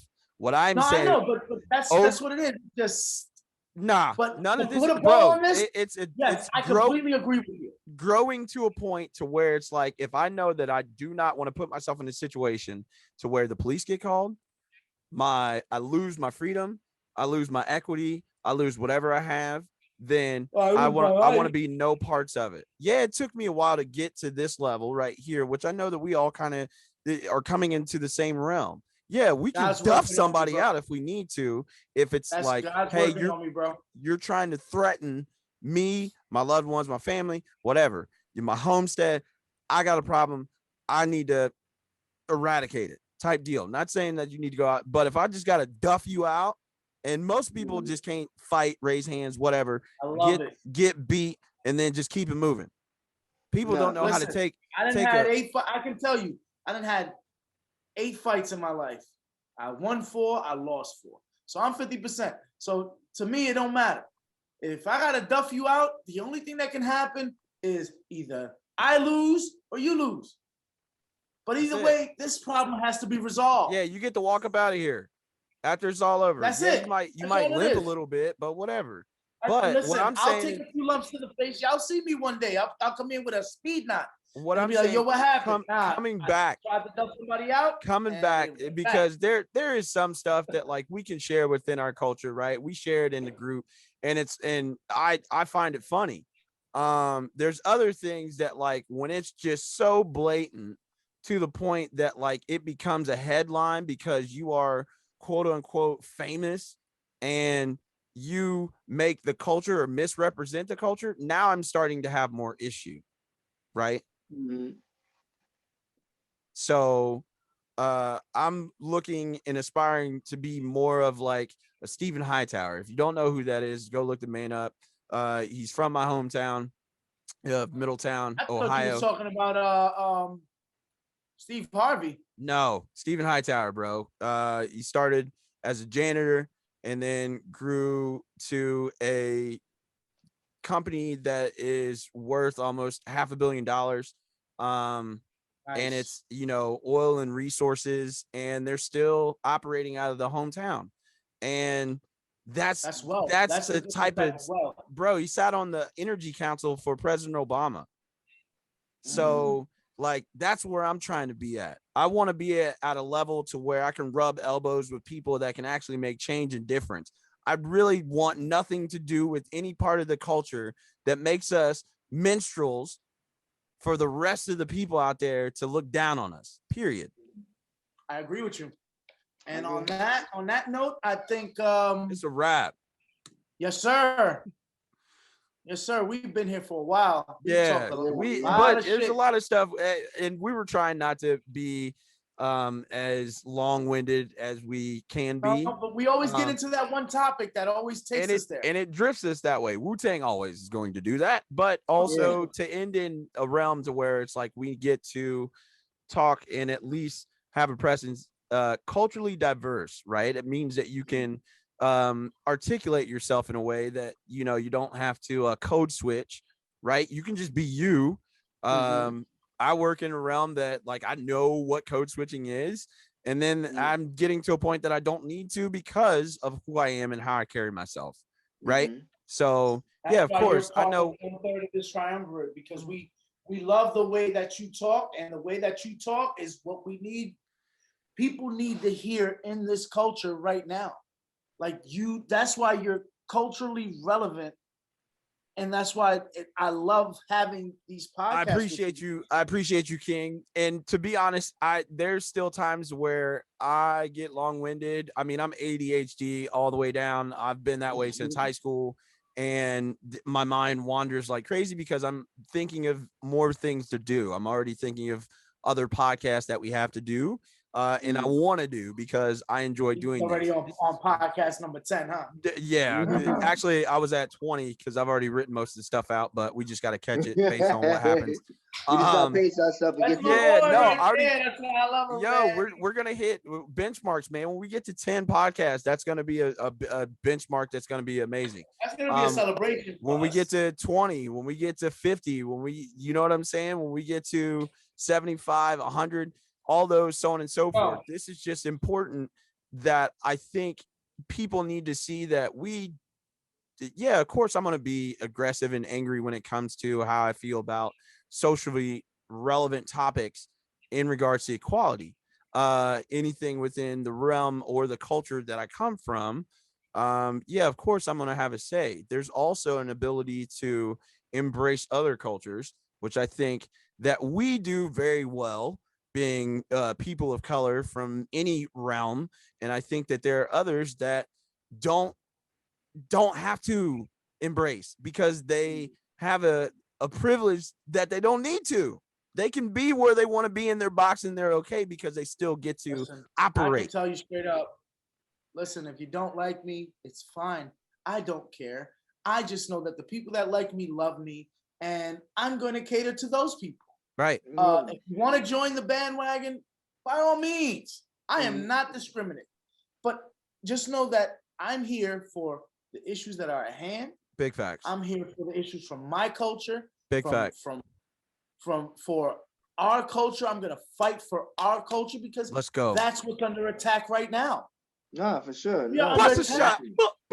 No, I'm just kidding. We are under attack. This is what I care about, and this is why we're here. Oh, just wait until we get a soundboard. Y'all are gonna really be in for a treat. When I get the soundboard in here and I got the sound effects. Oh my goodness. Oh my gosh. Y'all ain't ready.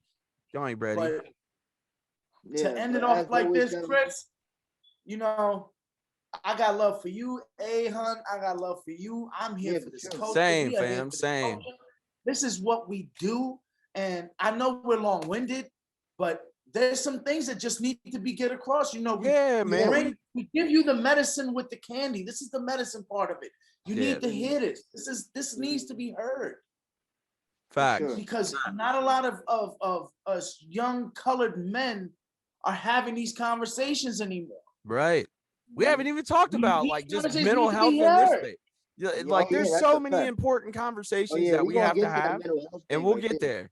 But we appreciate everybody that allow us to do this and give their time just to listen.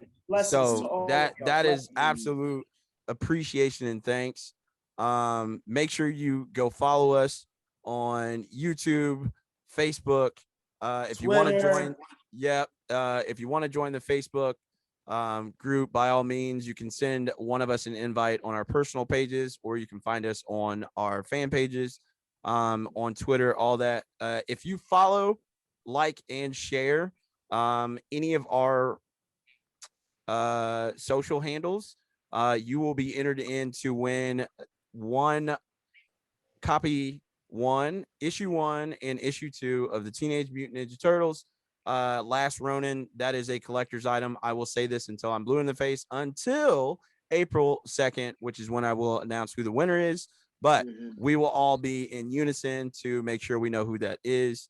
But we just want to give appreciation and thanks to all y'all. So that is all for me. Chief, can you take us out? A.Hun has come up with that great thing, and I'm going to also, there's a little bit something that's in the works from my end. Got something for Raekwon? You got Raekwon. You got Raekwon's rope chain. I'm looking. You got Ghostface. A signed copy of Purple Tape, the CD. Ooh. So keep in tune for that, because I'm trying to get it. I might enter in for that. I'm working channels right now to get that. But that Purple Tape sign joint, I'm gonna put that up as a giveaway for the next time. Ooh. So like, follow, share everywhere. Look at y'all motherfuckers. Now y'all got me. Now I gotta do something for you motherfuckers. Man, take it. You know, in due time. In due time, bro. A signed Purple Tape copy. I know I want to keep it. I'll come up with something. In due time. You already know. Go ahead, bro.